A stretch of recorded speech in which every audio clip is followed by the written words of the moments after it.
मंगलाचरण वाचूया. माझ्या नंतर म्हणायचे गणेश शारदा चैव सद्गुरु सज्जनस्तथा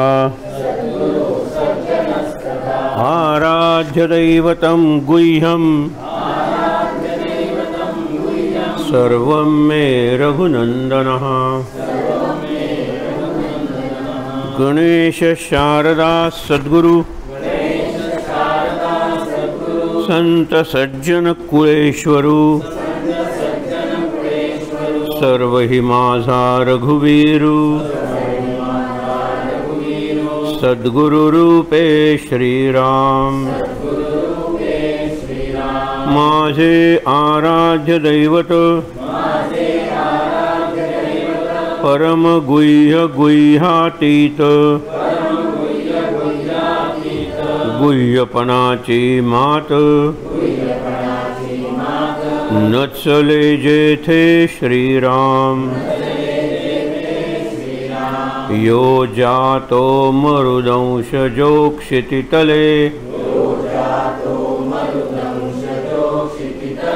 संबोधयन् सज्जनान् ग्रंथं यो रचयन् सुपुण्यजनकम् श्रीदासबोधाभिधम्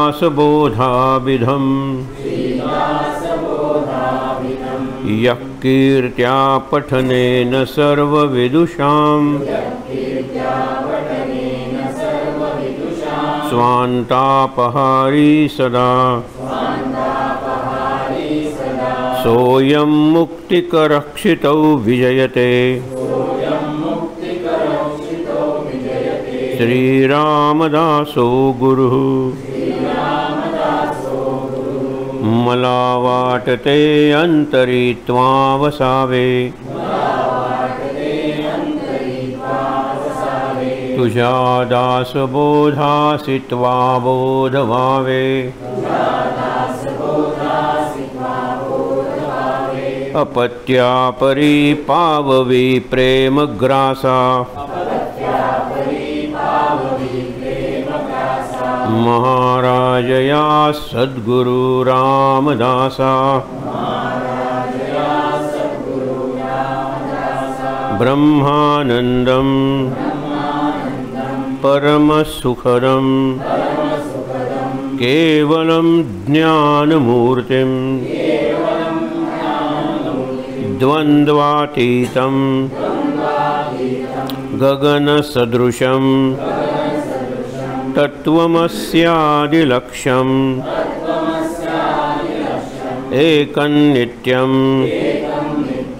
विमलमचलं सर्वधी साक्षिभूतं भावातीतं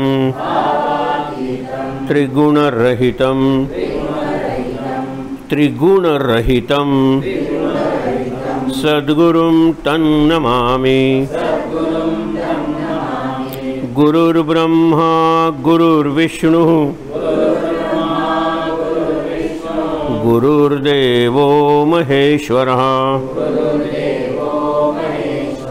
गुरुः साक्षात् परब्रह्म तस्मै श्री गुरवे नमः.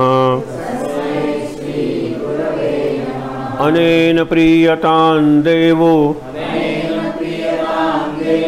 भगवान् जानकीपतिः. श्रीरामचन्द्रः पूर्वेषाम् अस्माकं कुलदैवतम्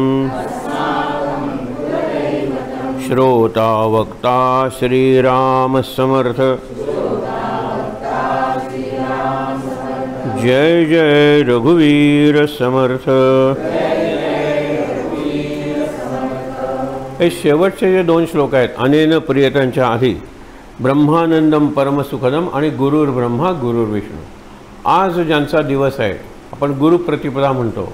दत्तात्रेयांचे आपण 3 अवतार म्हणतो. श्रीपाद श्रीवल्लभ पहिला पिठापूरचे, दुसरा नृसिंह सरस्वती गाणगापूरचे आणि तिसरे अक्कलकोटचे स्वामी समर्थ. 1458 साली त्यांनी ते गेले. शैल्य म्हणून आहे पर्वत, तिथे कर्दळीवन म्हणून आहे, तिथे ते गेले, जिवंतच गेले. पादुका फक्त ठेवल्या होत्या, त्याला निर्गुण पादुका म्हणतात. म्हणून त्रिगुणरहितम शब्द आपण दोनदा वाचला, कारण त्रिगुणरहितम म्हणजे गुणांच्या पलीकडे आहे, निर्गुण अशा त्या पादुका आहेत. आता पादुका निर्गुण कशा? पादुका तर दिसतातच. आपण औदुंबर वाडीला जातो, आपण नरसोबाच्या वाडीला जातो, निर्गुण पादुका. पादुका निर्गुण त्याचे दोन अर्थ आहेत, मुद्दामून लक्षात ठेवा. आजचे समास आहेत ना, समजायला उपयोगी पडेल. एक निर्गुण म्हणजे काय की पादुका जरी सगुण दिसल्या तरी तुम्ही जर त्यांना काही मागितलं, त्यांच्याकडे काही प्रार्थना केली, तर ती पुरवणारी शक्ती आहे ती निर्गुण आहे. पादुका दिसतात पण शक्ती कुठे दिसते? हा आपला कालचा विषय आहे ना. शक्ती कुठलीच दिसत नाही. प्रत्येक बाबतीत हेच आहे. पंढरपूरच्या पांडुरंगाला तुम्ही मानलात, मूर्ती जी आहे ना ती सगुण आहे, पण मूर्ती ज्या शक्तीनं तुमच्या इच्छा पुरवणारी ती शक्ती निर्गुण आहे. मग या पादुकांना निर्गुण पादुका का म्हणायचं? कारण ती म्हणण्याची एक पद्धत आहे, निर्गुण पादुका. कारण निर्गुण पादुकाचा दुसरा अर्थ मी तुम्हाला सांगतो.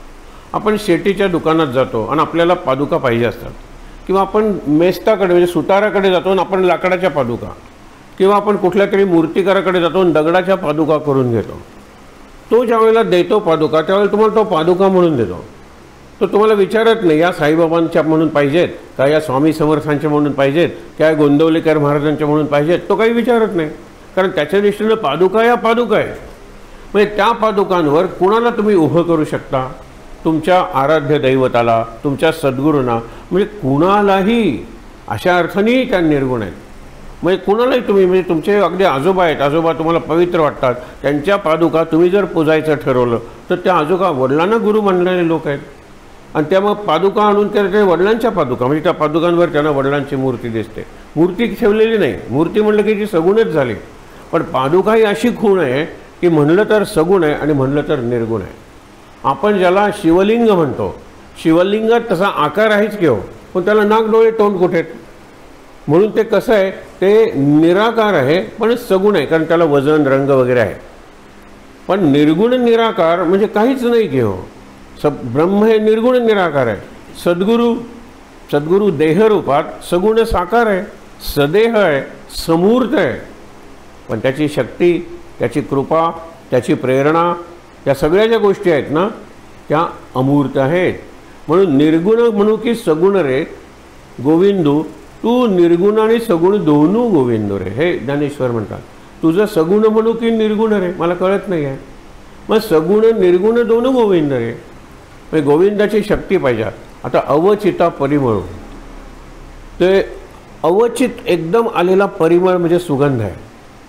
अळूमाळू म्हणजे अगदी मंद असा सुगंध आहे. हा कुठून आला? हा फुलांचा वाटत नाही आहे. हा ज्याला आपण अत्तर म्हणतो, परफ्यूम म्हणतो, तसा नाही आहे. म्हणजे सुगंधी द्रव्याचा नाही आहे. हा अगरबत्ती वगैरे त्याचाही नाही आहे. हा कुणाचा सुगंध आहे? म्हणून बाहेर येऊन बघते तर अंगणात बाळकृष्ण उभा आहे, कन्हैया उभा आहे. कन्हैयाचा हा सुगंध आहे. मग कन्हैयाच्या दर्शनाला गेल्यानंतर बासरीचं संगीत ऐकू येतं, स्वर, आपल्याला त्याचा मोरपीस दिसतो, त्या मोरपिसाचा स्पर्श जाणवतो. मोरपिसाचं सौंदर्य डोळ्यातून आत जातं, पण नाकातून गंध आत जातो. हे संपूर्ण दर्शन आहे. हे दर्शन निर्गुण आहे घेऊ. दिसतोय कोण? कन्हैया. पण त्याचं हे मी दर्शन घेते ते सुगंधाचं आहे दर्शन, ते स्पर्शाचं दर्शन आहे. ते फक्त रुची नाही आहे पण डोळ्याचं रूप आहे. मी बघतोय ते कानाने, मी त्याच्या बासरीचं संगीत ऐकतोय. म्हणजे या सगळ्या इंद्रियातून मी त्याला आत घेतोय. पण आत घेतोय तो अनुभव आहे ना, तो अनुभव निर्गुण आहे. हे लक्षात ठेवा. अनुभव निर्गुण आहे, कृपा निर्गुण आहे, शक्ती निर्गुण आहे, अनुग्रह निर्गुण आहे, अनुसंधान निर्गुण आहे. निर्गुण म्हणजे त्याला आकार वजन काही नाही ते, हे लक्षात ठेवा. आता माईक आहे ना, हा सगुण आहे. त्याच्या आतली जी रचना आहे ज्याला आपण मेकॅनिझम म्हणतो, हे मशीन म्हटलं तर आत मेकॅनिझम आहे, ते सुद्धा सगुण आहे की त्याला वजन आहे, त्याला रंग रूप सगळं आहे. आत वायर असेल जोडलेलं कनेक्शन, ती सुद्धा सगुण आहे. पण त्या वायरच्या आतून वाहणारी जी विद्युत शक्ती आहे, इलेक्ट्रिसिटी, ती निर्गुण आहे. इलेक्ट्रिसिटी ती निर्गुण आहे.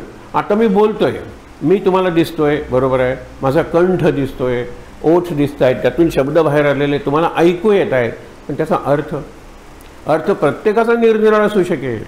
एखादा शब्द म्हणल्यानंतर एखाद्याला आठवेल. अनुग्रह म्हणल्यानंतर एका मुलाने हात वर केला, सर आम्ही गेलो होतो बेंगलोरला, तिथे अनुग्रह हॉटेल आहे, तिथे आम्ही जेवलो होतो. बापरे, मग मी त्यांना अनुग्रहाबद्दल सांगतोय. त्यांनी अनुग्रह ऐकलं. अनुग्रह हॉटेलला त्याच्या स्मृती 15 दिवसापूर्वी जाऊन आला होता. स्मृती एवढ्या ताज्या होत्या. हां, गंमत बघा. हे असं होऊ शकतं. शब्दामुळे मनातला जो अर्थ असतो ते खरं प्रवचन असतं. आम्ही तुम्हाला शब्द ऐकवतो, शब्दांचं कलेवर म्हणजे प्रेत बॉडी ऐकवतो, पण त्याच्या आत जे आहे ना, म्हणजे उदाहरणार्थ we present you with the nut. नटच्या आत जो आपण म्हणतो गर्भ आहे, गाभा आहे, गर आहे, तो महत्त्वाचा आहे. म्हणून आम्ही तुम्हाला ग्राउंड नट दिले. वरच्या तुम्ही काढा, you enjoy the nut inside.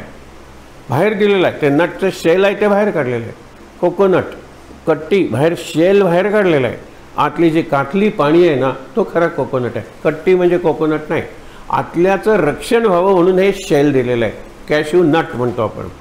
काजूचं shell काढा आणि मग आपण कितीतरी मासे असे असतात ना की शेल शिंपल्या काढल्या पाहिजेत आणि मग आतलं खाल्लं पाहिजे. शब्दांना असंच शेल असतं, शब्दांना कवच असतं, शब्दांना वालिफ म्हणलेलं आहे. म्हणजे एकच अर्थ. ते काढल्याशिवाय शब्द तुमच्याशी बोलायला लागत नाही. आणि शब्द बोलायला लागले ना तर ते सोमवारी एक बोलतील, मंगळवारी दुसरं बोलतील. कारण सोमवारी मी जे जगलेलो आहे, जे अनुभव घेतलेला आहे, त्या अनुभवाच्या ह्याच्यात तुम्हाला एक गाणं सांगतो ना, फार प्रसिद्ध होतं. त्यावेळेला बिनाकाला वगैरे होतं, एहसान तेरा होगा मुझ पर. बरोबर. उड उड के कहेगी खाक सनम, ये दर्द मोहब्बत सहने दो, असं आहे त्याच्यात. माझी मी मेलो तरीसुद्धा राख झाली तरी राख वाऱ्यावर उडेल, लक्षात ठेवा. आणि मग माझं मोहब्बतचं दर्द काय हे तुला कळेल. असं त्या प्रेमगीत आहे ते, त्या गाण्याचा अर्थ आहे तसा. त्याच अर्थाने आम्ही म्हणत होतो. परीक्षेच्या दिवशी सकाळी आई गेली माझ्या एका मित्राची, जो अत्यंत हुशार होता. आणि त्यावेळेला त्याचं ते हे झालं. आणि नंतर त्या दुसऱ्या दिवशी जो राख विसर्जन करायला गेला, अस्थि चयन करायला गेला, त्यावेळेला वाराला जी राख उडली, उड उड के कहेगी ये राख असं ना, तेव्हापासून त्याला त्या राखेत प्रियकर प्रेयसी दिसलंच नाही, आईची रक्षा दिसली. त्याचा संदर्भ बदलला. आदल्या दिवशीपर्यंत गाण्यातली राख होती ती मी गेलो तरी माझं प्रेम जळेल, त्याचं राख उडेल, त्या राखेत सुद्धा माझं प्रेम तुला जाणवेल. हा एक प्रियकर सांगत होता.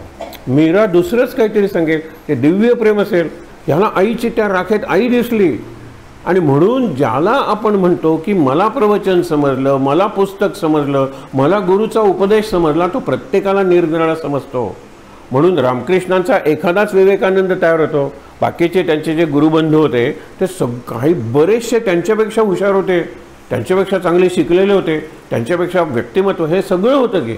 पण विवेकानंद एकटेच. अनेकांचे बघा तुम्ही 4-1 शिष्य तयार होतात. महाराज किती शिष्य होते, महाराजांनी किती जणांना अनुग्रह दिला असेल. पण महाराजांचे शिष्य सांगायचे म्हणले तर आपण 2च म्हणतो, ब्रह्मानंद आणि आनंदसागर. त्याच्यानंतर रामानंद म्हणजे पांडुरंग महाराज आणि प्रल्हाद महाराज हे नंतरचे शिष्य आहेत. हे दोघंच का तयार झाले. आणि त्याच्यात ते आनंदसागरांपेक्षा ब्रह्मानंद, आनंदसागर आधीचे, ते आधी गेले महाराज असताना. ब्रह्मानंद तयार काय झाले. ब्रह्मानंद दोघांनी एकच नाम दिलं आणि ब्रह्मानंदांनी नामाशिवाय काही केलंच नाही. नाम पिले, नाम खाल्लं, नामाबरोबर झोपले, नामाबरोबर खेळले, हे सगळं केलं. आनंदसागर महाराज पूर्णपणे नाममय झाले होते, पण कुठे ना कुठेतरी त्यांनी लग्न केलं होतं, संसार होता त्यांना. ह्या गोष्टी असतात, दे पुल यू डाऊन. प्रपंचाची दिशा खालची आहे, ती आवश्यक आहे, कारण मुळांची दिशा खाली आहे. मला प्रपंचात मुलं व्हायला पाहिजेत, मला प्रपंचात माझं वाढलं पाहिजे, तर मुळं नकोत का. म्हणून प्रपंचाला मुळं आहेत, लक्षात ठेवा. परमार्थाला आकाश आहे, अवकाश आहे. आज हा विषय येईल. म्हणजे मी मुळं घट्ट करून झाड आकाशाकडे वाहतं की नाही, वाढतं की नाही. आणि झाड एक असाच एकमेव जिवंत जीव आहे या पृथ्वीच्या पाठीवरचा की जो अगेन्स्ट ग्रॅव्हिटी अन्न ग्रहण करतो. म्हणजे पृथ्वी खाली ओढत असते, मी वरून खातो, अन्न खाली जातं. हत्ती अन्न खातो, अन्न समांतर जातं. पण झाडाच्या मुळाशी घातलेलं पाणी, झाड 100 मीटर जरी उंच असेल तरी शेवटपर्यंत जातं ना. एकमेव तुम्ही मला उदाहरण सांगा ना दुसरं. आणि म्हणून त्याला धर्मध्वज म्हणलेला आहे. वृक्ष हा धर्माचा ध्वज आहे, वृक्ष हा विष्णूचा ध्वज आहे. विष्णूचा का, कारण पृथ्वीला विष्णूची पत्नी मानलेला आहे. हे विष्णूचा ध्वज वृक्ष आहे. म्हणून जसं धर्मो रक्षते रक्षिता, तसं वृक्षो रक्षते रक्षिता. तुम्ही वृक्षांचं रक्षण करा, वृक्ष तुमचं रक्षण करतील. तुम्ही वृक्ष तोडा, वृक्ष तुमचं जीवन तोडल्याशिवाय राहणार नाही. हे आहेच, नियमच आहे तो. हे सगळं सांगायचं कारण काय, आपण काल पंचप्रलय हा शब्द ऐकून थांबलो होतो. आज आहे गुरुप्रतिपदा, हे माघ वद्य प्रतिपदा. त्या दिवशी हे गाणगापूरचे नृसिंह सरस्वती म्हणजे दत्ताचे दुसरे अवतार. दत्त हा पहिला, त्याच्यानंतर श्रीपाद श्रीवल्लभ हा पहिला अवतार, दुसरा अवतार हे नृसिंह सरस्वती, तिसरा स्वामी समर्थ, त्यानंतर साईबाबा, गजानन महाराज या सगळ्यांना दत्ताचे अवतारच समजतात, माणिक प्रभू विशेषतः. परंतु हे 3 अवतार महत्त्वाचे आहेत. त्यापैकी श्री शैल्याला कर्दळी वन आहे, त्या कर्दळी वनात हे गुप्त झाले, नंतर बाहेर आले नाही. त्या कर्दळी वनाची यात्रा सुरू केली होती टुरिस्ट स्पॉट म्हणून. त्याच वेळेला आम्ही प्रार्थना, मी तरी प्रार्थना, महाराज राखा त्याचं पावित्र्य, कारण तिथे गेल्यानंतर एक तर जाणं अवघड आहे, असे खूप दगड आहेत, त्या दगडावर मी खडू घेऊन जाणार आणि मानस मानसी म्हणजे मी मानस आणि माझी प्रियसी मानसी, चित्रेश चित्राहा इतकं लिहिणार तुम्हाला सांगतो की लोकांना दत्त विसरणारच ते. म्हणून त्या सरकारला काय बुद्धी सुचली कोणास ठाऊक, ते अत्यंत चांगला पैसा मिळवून देत होतं, दुकानं निर्माण झाली तिथे, कर्दळीवनाच्या यात्रा जाहीर झाल्या आणि नंतर सरकारनेच सांगितलं तात्पुरती बंद केली आणि कदाचित ते कायमची बंद करतील.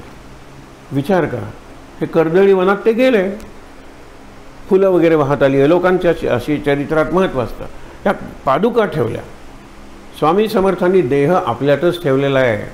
स्वामी समर्थ बरोबर 1458 साली हे झाले आणि 1758 साली स्वामी समर्थ आपल्याकडे आले. तो पुढचा अवतार आहे 300 वर्षांनी झालेला. 1758 साली स्वामी समर्थ आले आणि 1776 साली त्यांनी आपली जीवनयात्रा संपवली. म्हणजे फक्त 18 वर्ष ते आपल्यात होते.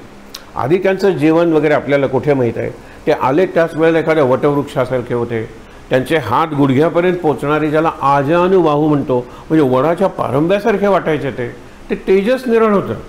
कितीतरी चित्र आहेत, त्यांचे फोटोही आहेत, पण अगदी सुरुवातीची फोटोग्राफी, त्याच्यानंतर महाराजांच्या वेळेला फोटोग्राफी बऱ्यापैकी सुधारली होती. म्हणून साईबाबांचे फोटो आहेत, गजानन महाराजांचे फोटो आहेत, आपल्या महाराजांचे तर खूपच फोटो आहेत. फोटोग्राफी हळूहळू सुधारत गेली. पण ज्यावेळेला अगदी भारतात नवीन होते त्यावेळेला स्वामी समर्थांचे काढलेले फोटो आहेत. त्या फोटोच सोडा, पण फोटोवरून जी चित्र काढलेली आहेत, काही चित्र मी जे स्वामी समर्थांचे फोटो बघितलेले आहेत, तुम्ही 1 मिनिट बघत राहा, तुम्हाला डोळे बंद करावे लागतात. एवढं तेज त्या चित्रातल्या डोळ्यात आहे. आणि त्यांचं ते वैशिष्ट्यच होतं. स्वामी समर्थांचे जे डोळे होते, त्यांची जी दृष्टी होती, ती सुष्टाला सुष्ट म्हणजे सज्जनाला सज्जन आणि दुर्जनाला दुर्जन अशी दृष्टी होती. म्हणून सांगतो की आजचा दिवस हा त्या दृष्टीने पवित्र आहे. आणि आपण गुरु साक्षात, आजचा विषयच आहे तो की गुरु ब्रह्मा म्हणजे ब्रह्मदेव, गुरु विष्णू म्हणजे विष्णू आणि गुरु महेश म्हणजे शंकर. पण सद्गुरू हा निराळा आहे ना. सद्गुरू गुरु साक्षात परब्रह्म हा जो सद्गुरू आहे, त्याचे आपण श्लोक वाचले की पहिल्यांदा ब्रह्मानंदम परमसुखदम केवलम ज्ञानमूर्तीम, हे यांचं वर्णन आहे. दत्तात्रेयांचं वर्णन आहे, श्रीपाद श्रीवल्लभांचं किंवा कुठल्याही सद्गुरूंचं वर्णन. आपल्या महाराजांचं वर्णनही हेच आहे, त्रिगुणरहितम. म्हणजे सत्व रज तम इतकंच नाही तर आकार रंग हे सुद्धा गुणच आहेत. की गुण आणि धर्म, आपण गुणधर्म म्हणतो, प्रॉपर्टीज. ऑक्सिजनचे म्हणजे प्राणवायूचे गुणधर्म आम्ही मराठीत शिकायचो. आपण प्रॉपर्टीज ऑफ ऑक्सिजन, प्रॉपर्टीज म्हणजे दे कॅनॉट चेंज. ऑक्सिजन जळायला मदत करतो, हायड्रोजन जळतो स्वतः. हायड्रोजन ऑक्सिजन मिळून जे पाणी तयार होतं ते आग विझवतं. काय केमिस्ट्री आहे सांगा बरं. हे ऑक्सिजन जळायला मदत करतो, हेल्प्स कंबस्टन बर्निंग. हायड्रोजन स्वतः जळतो, पण हे दोघंजण एकत्र पाणी तयार होतं, H2O म्हणजे हायड्रोजन आणि ऑक्सिजन. ते पाणी आगीला विझवतं. हे बाहेर दिसतं तुम्हाला. काल जे सांगितलं ना, ते जे ब्रह्मांडात ते पिंडात, हा आजचाही विषय आहे. ब्रह्मांडात पंचमहाभूत तुम्हाला दिसतात, पृथ्वी आप तेज वायू आकाश, ती माझ्यातही आहेत. काल आपण बघितली निर्मिती बघितली. काय झालं, पहिल्यांदा ओम होता, सद्गुरू होता, परमेश्वर परब्रह्म परमात्मा होता, परम जे होतं ते. त्यातून पहिल्यांदा आकाश निर्माण झाला. आकाश हलायला लागलं, स्पंदन झाली, त्यातून वारा निर्माण झाला. वारा वेगाने व्हायला लागला, त्यातून तेज अग्नी निर्माण झाला. अग्नीचं जे तेज होतं त्या तेजातून पाणी निर्माण झालेलं आहे आणि पाणी गोठल्यानंतर पृथ्वी निर्माण झालेली आहे. हे सांगितलं.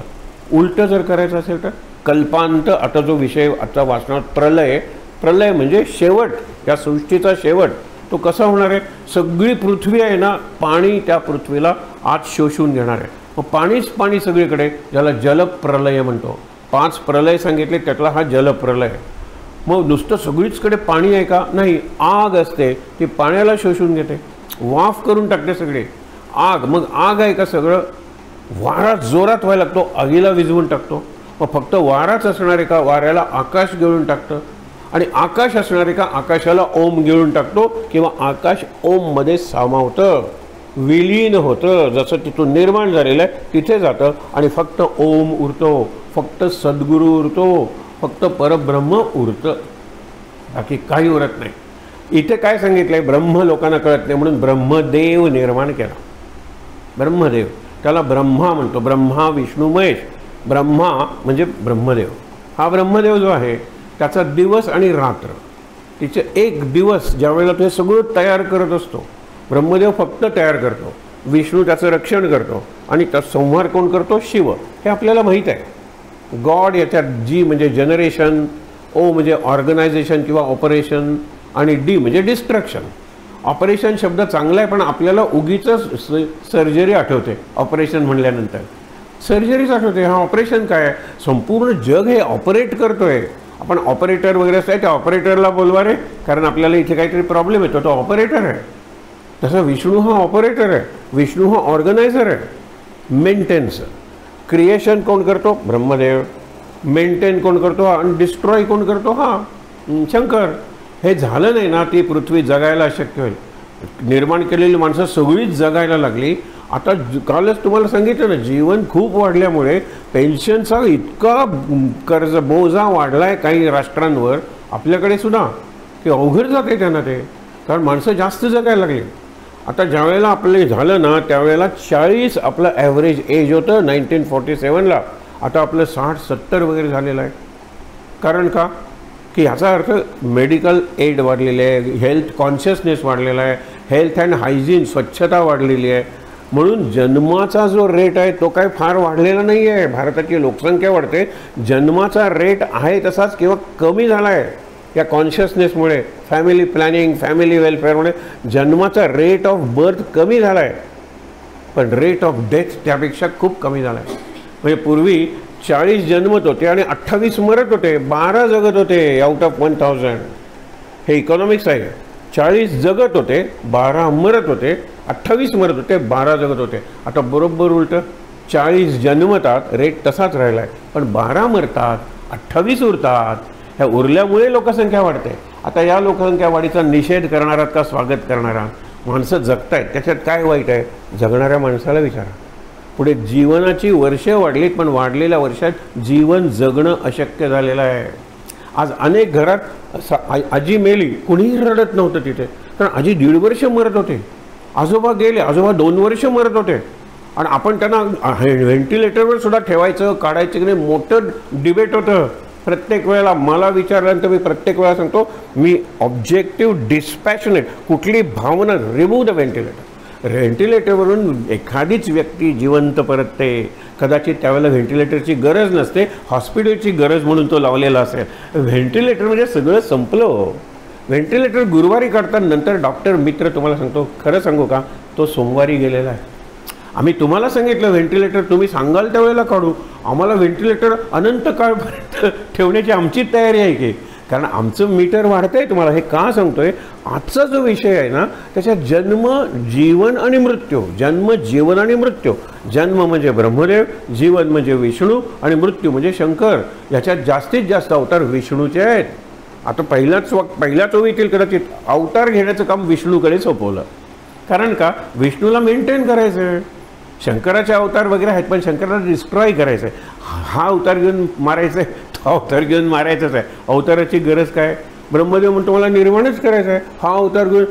तसं राक्षस निराळ्या प्रकारचे आहेत ना, त्याला निराळ्या प्रकाराने अवतार घेऊन मारलं पाहिजे. कारण का? की मला शंकराला मदत करायची आहे, मला ब्रह्मदेवाला मदत करायची आहे. हे सत्वगुणी विष्णू ठरवत असतो.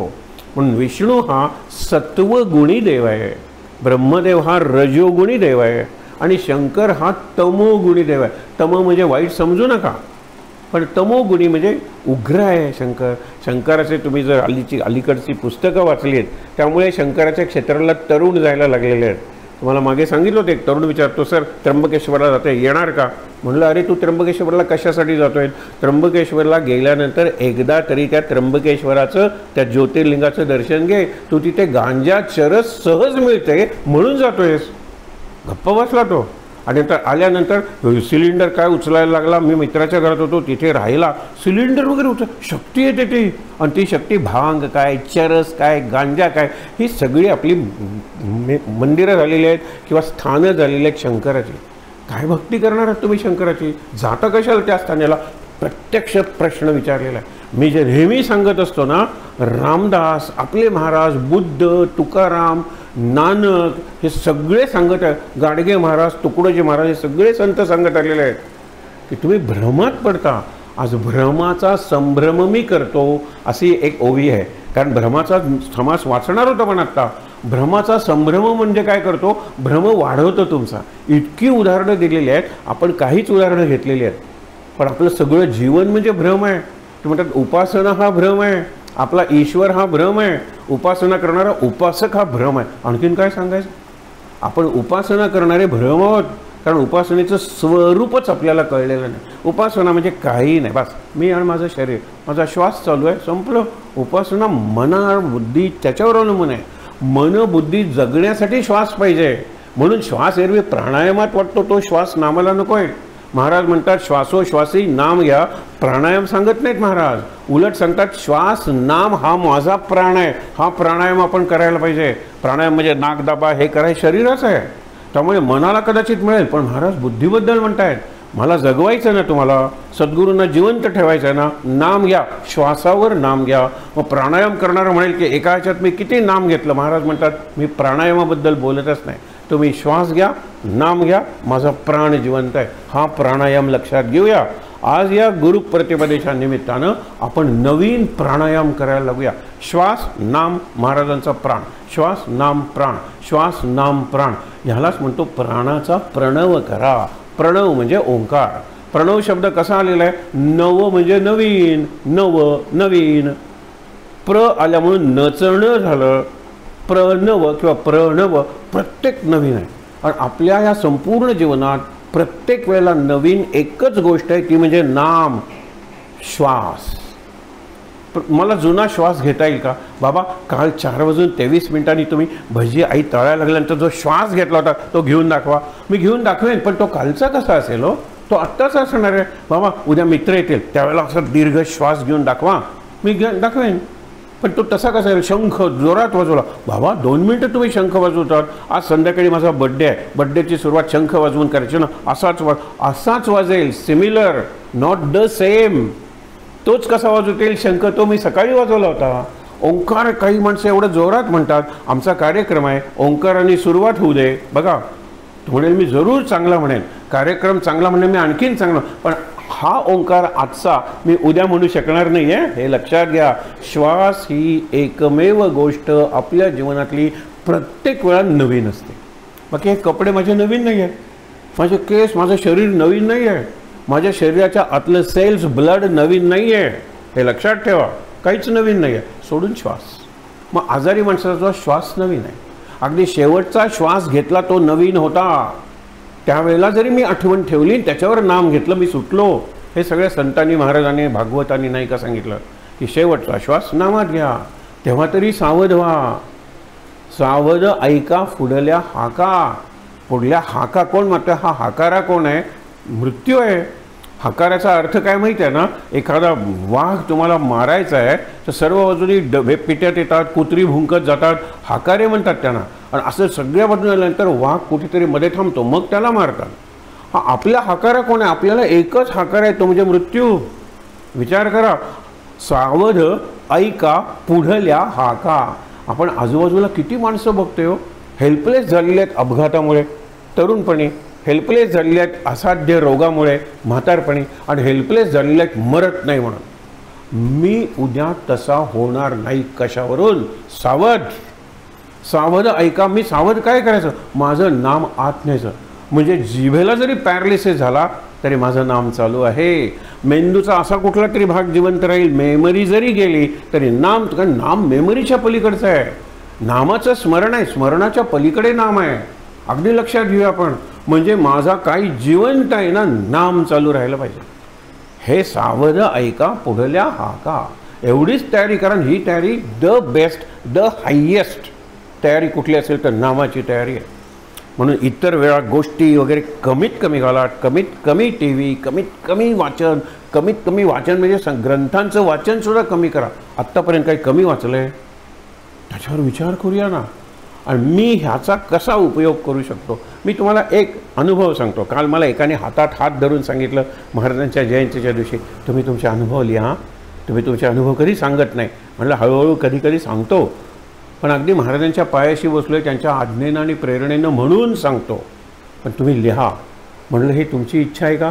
म्हणाले महाराजांच्या समोर, आणि मोठं केंद्र आहे ते, महाराजांचं जागं केंद्र आहे, महाराजांची परवाची जयंती, त्यावेळेला त्यांचं वय 92 आहे. अशा वेळेला ते हात धरून सांगतात अनुभव लिहा तुम्ही. म्हणले महाराजांची आज्ञा आहे का. हो म्हणाले. त्यांना काही ऐकू येत नसतं. मी त्यांना म्हणलं की प्रकृती बरी आहे ना, इथे नाम चालू आहे. मग त्यांना नाम चालू आहे का हे ऐकू आलं. मी त्यांना विचारत होतो प्रकृतीबद्दल. 94 वय आहे, गेल्या उपासनेला आजारी होते, आता ठणठणीत बरे होते, इथे नाम चालू आहे. त्यांना कुठलाही प्रश्न झाला की नाम चालू आहे का हेच ऐकू येतं. हे लक्षात ठेवा. हा एका प्रकारचा अनुसंधान आहे, हा एक प्रकारचा ध्यास आहे. आणि त्यांनी हातात हात धरून सांगितलं महाराज सांगतात तुम्ही तुमचे अनुभव लिहा. म्हटलं बघूया, मी महाराजांना माझ्या पद्धतीने विचारीन आणि लिहीन. पण हा एक अनुभव मी तुम्हाला सांगतो की कॉलेजमध्ये असताना इतके इम्पेशंट असतो आपण, इतके उतावळे असतो, and we lose temper or we lose the balance of our mind very fast. मित्र म्हणाला आत मावशीकडे जाऊन येतो. बघा 3 मिनटं मी थांबेल, 3ऱ्या मिनटाला म्हणजे 181व्या सेकंदाला मी इथून निघून गेलो असेल. पण आम्ही निघून जायचो, सहन व्हायचं नाही. बरं जायचो सिनेमाची गाणी म्हणत आणि पोस्टर बघायलाच जायचो, असं काही नाही. तो मावशीकडे जर मावशी आजारी आहे खबर घ्यायला जास्त मिनिट. नंतर महाराज आले जीवनात, तीच मावशी आता आणखीन जास्त आजारी पडलेली. तो म्हणतो आता 5 मिनटं लागतील, अरे 5 तास लागले तरी चालते, मी नाम घेणार आहे ना. आणि नामापेक्षा वरचं जीवनात काही नाही आहे हे त्यावेळेला कळलेलं होतं. तुम्ही काही कृत्य करा, नाचा गा, सिनेमा बघा, मित्रांबरोबर पिकनिकला जा, आतलं नाम का बंद पडलं पाहिजे. आत अगदी श्रीराम जयराम असं कोणाला सांगा, आत नाम चालू आहे, आत राम चालू आहे, आत महाराज चालू आहेत. हा भाव आपल्याला टिकवता येत नाही, ही स्मृती आपल्याला जिवंत ठेवता येत नाही. एवढंच ठेवा ना, मी खेळतोय तुमच्याबरोबर, आत महाराज आहेत. मी पिकनिकला येतो तुमच्याबरोबर, आत महाराजांचं नाम चालू. हे मी मला सांगायचं, अरे नाम चालू आहे, हां महाराजांचं नाम चालू आहे, महाराजांनी सांगितलं रामाचं नाम चालू आहे. हे स्वतःशी बोलत बोलत मग पत्ते खेळा, काय काय करायचं ते करा. हे जमलं पाहिजे. सावध ऐका पुढल्या हाका. आणि प्राप्तकाल हा विशाल भूधर, एक मोठा डोंगर आहे प्राप्तकाल. सुंदर लेणी तयात कोरा, सुंदर निज नामे त्यावरती गोंदा. खोदा तुम्ही काय करा, लेणी खोदा. अजंठा वेरूळ आपण म्हणतो ना, तसं ही मोठा डोंगर आहे. तुमच्या हातात दिलेले छिन्नी आणि हातोडी दिलेली आहे. प्रत्येकाची हातोडी निराळी आहे. कुणाची हातोडी पेन असेल, कुणाची हातोडी ब्रश असेल, कुणाची हातोडी वाणी असेल, आणि छिन्नी दिलेली आहे. वाणी जर हातोडी असेल तर छिन्नी म्हणजे शब्द, छिन्नी म्हणजे कल्पना, छिन्नी म्हणजे मेमरी. त्याच्याशिवाय तुम्ही बोलू शकणार नाही, नाटकात काम करू शकणार नाही, नवीन कल्पना सुचणार नाहीत. प्रत्येकाची छिन्नी हातोडी निराळी आहे. प्राप्त काल म्हणजे वर्तमान काळ. वर्तमान काळ हा न संपणारा डोंगर आहे, विशाल भूधर. सुंदर लेणी तयात खोदा, निज नामे त्यावरती नोंदा. आर्ट बाय असं लिहिलेलं असतं ना, महाराजांच्या फोटोच्या खाली सुद्धा कल्याण लिहिलेलं आहे. त्यांनी काढलेलं आहे चित्र. इतकं चांगलं मी म्हणजे सद्गुरूंचं चित्र काढलं आहे, का नाही नाव लिहायचं. निज नामे त्यावरती नोंदा. इथे लक्षात ठेवा, हा क्षण महत्त्वाचा आहे.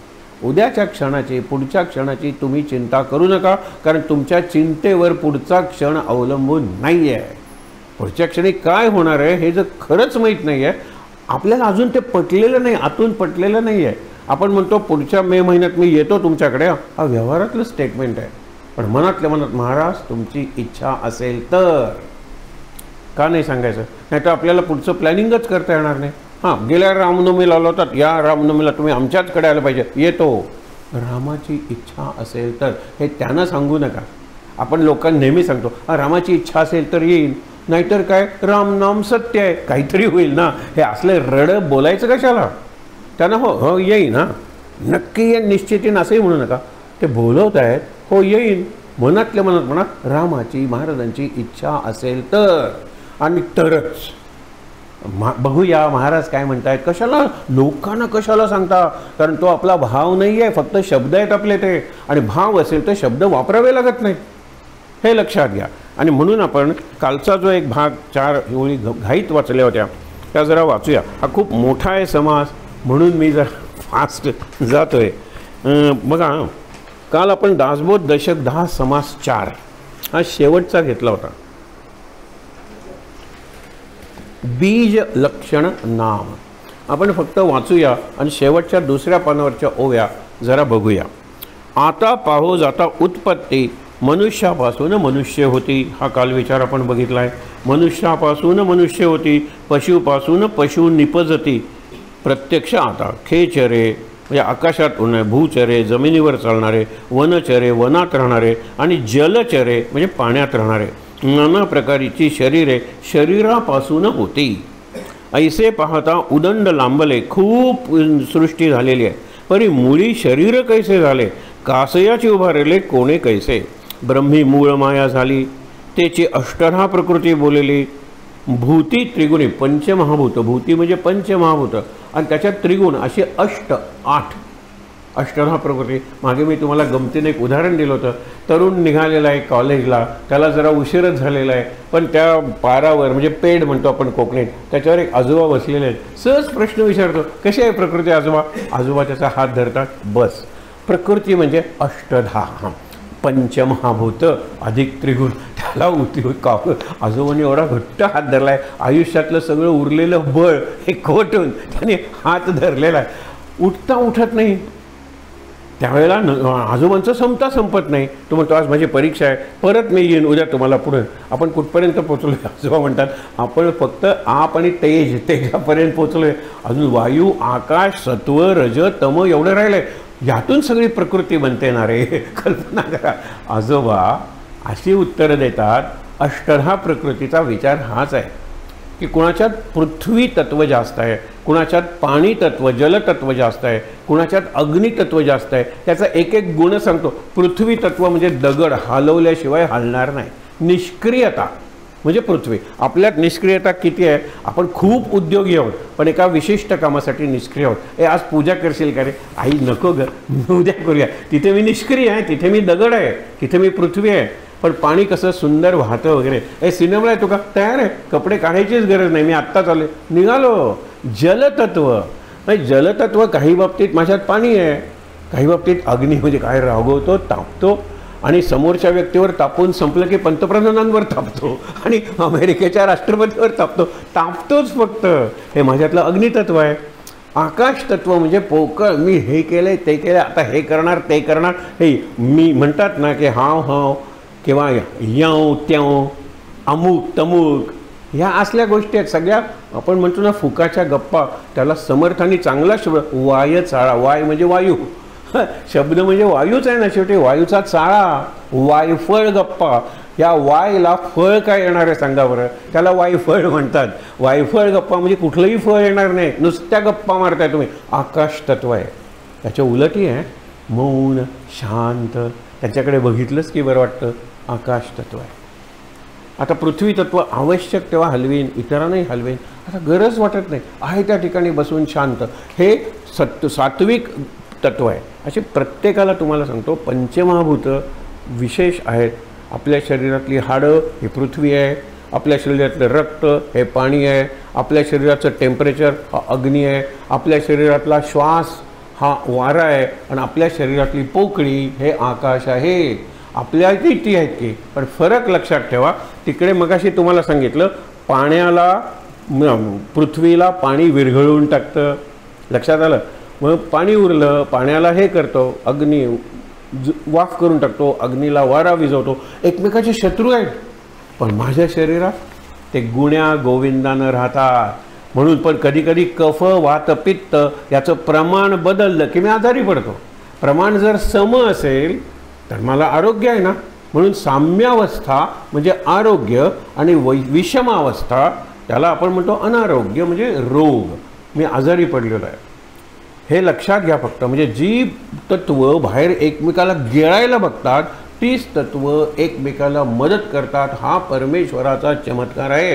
ही परमेश्वराची आपल्यावरची सगळ्यात मोठी कृपा आहे. पण आपल्या शरीरात टेम्परेचर आहे अग्नी, पण तो पाण्याची वाफ नाही करत. हे लक्षात घ्या तुम्ही. आपल्याच्यात पाणी आहे पण ते हाडांना किंवा मांसाला गिळत नाही. रक्त वगैरे एकमेकाच्या मदतीनं एकमेकाशी संवाद साधत काम करतात. हा चमत्कार आहे. पिंडी ते ब्रह्मांडी म्हणतात. ब्रह्मांडात जे आहे ते एकमेकाचे शत्रू आहेत आणि पिंडात ते आहेत ते एकमेकाचे मित्र आहेत. त्यांच्यातली मैत्री कायम राखणं म्हणजे मनाचा समतोल. ती मैत्री त्यांच्यातली कायम राखणं म्हणजे आयुष्याचा समतोल किंवा आरोग्य चांगलं राखणं. खूप विचार आहे. आता पुढे फक्त वाचूया. ब्रह्मी मूळ माया झाली त्याची अष्टदा प्रकृती बोलेली भूती त्रिगुणी कालवली मूळ माया. ते मूळ माया वायो स्वरूप. वायोमध्ये जाणीवेचे रूप. जाणीव म्हणजे कॉन्शियसनेस जिवंतपणा. त्याची इच्छा परी आरोप ब्रह्मी न घडे. मग काल तुम्हाला सांगितलं की आजोबांचं उदाहरण दिलं होतं. आजोबा खाकरतात कारण त्यांना खोकला येतो पण मुलांना वाटतं अरे आजोबा घरात आहेत आपण शांत वागलं पाहिजे. तसं ब्रह्म आहे, सूर्य आहे, आपले सगळे व्यवहार चालतात पण ब्रह्माला आणि सूर्याला त्याची कल्पनाही नसते. म्हणजे त्यांना त्याची तमा नसते. काय करणार. पण नाना प्रकारचे प्राणी कल्पिले इच्छेसारखे निर्माण झाले.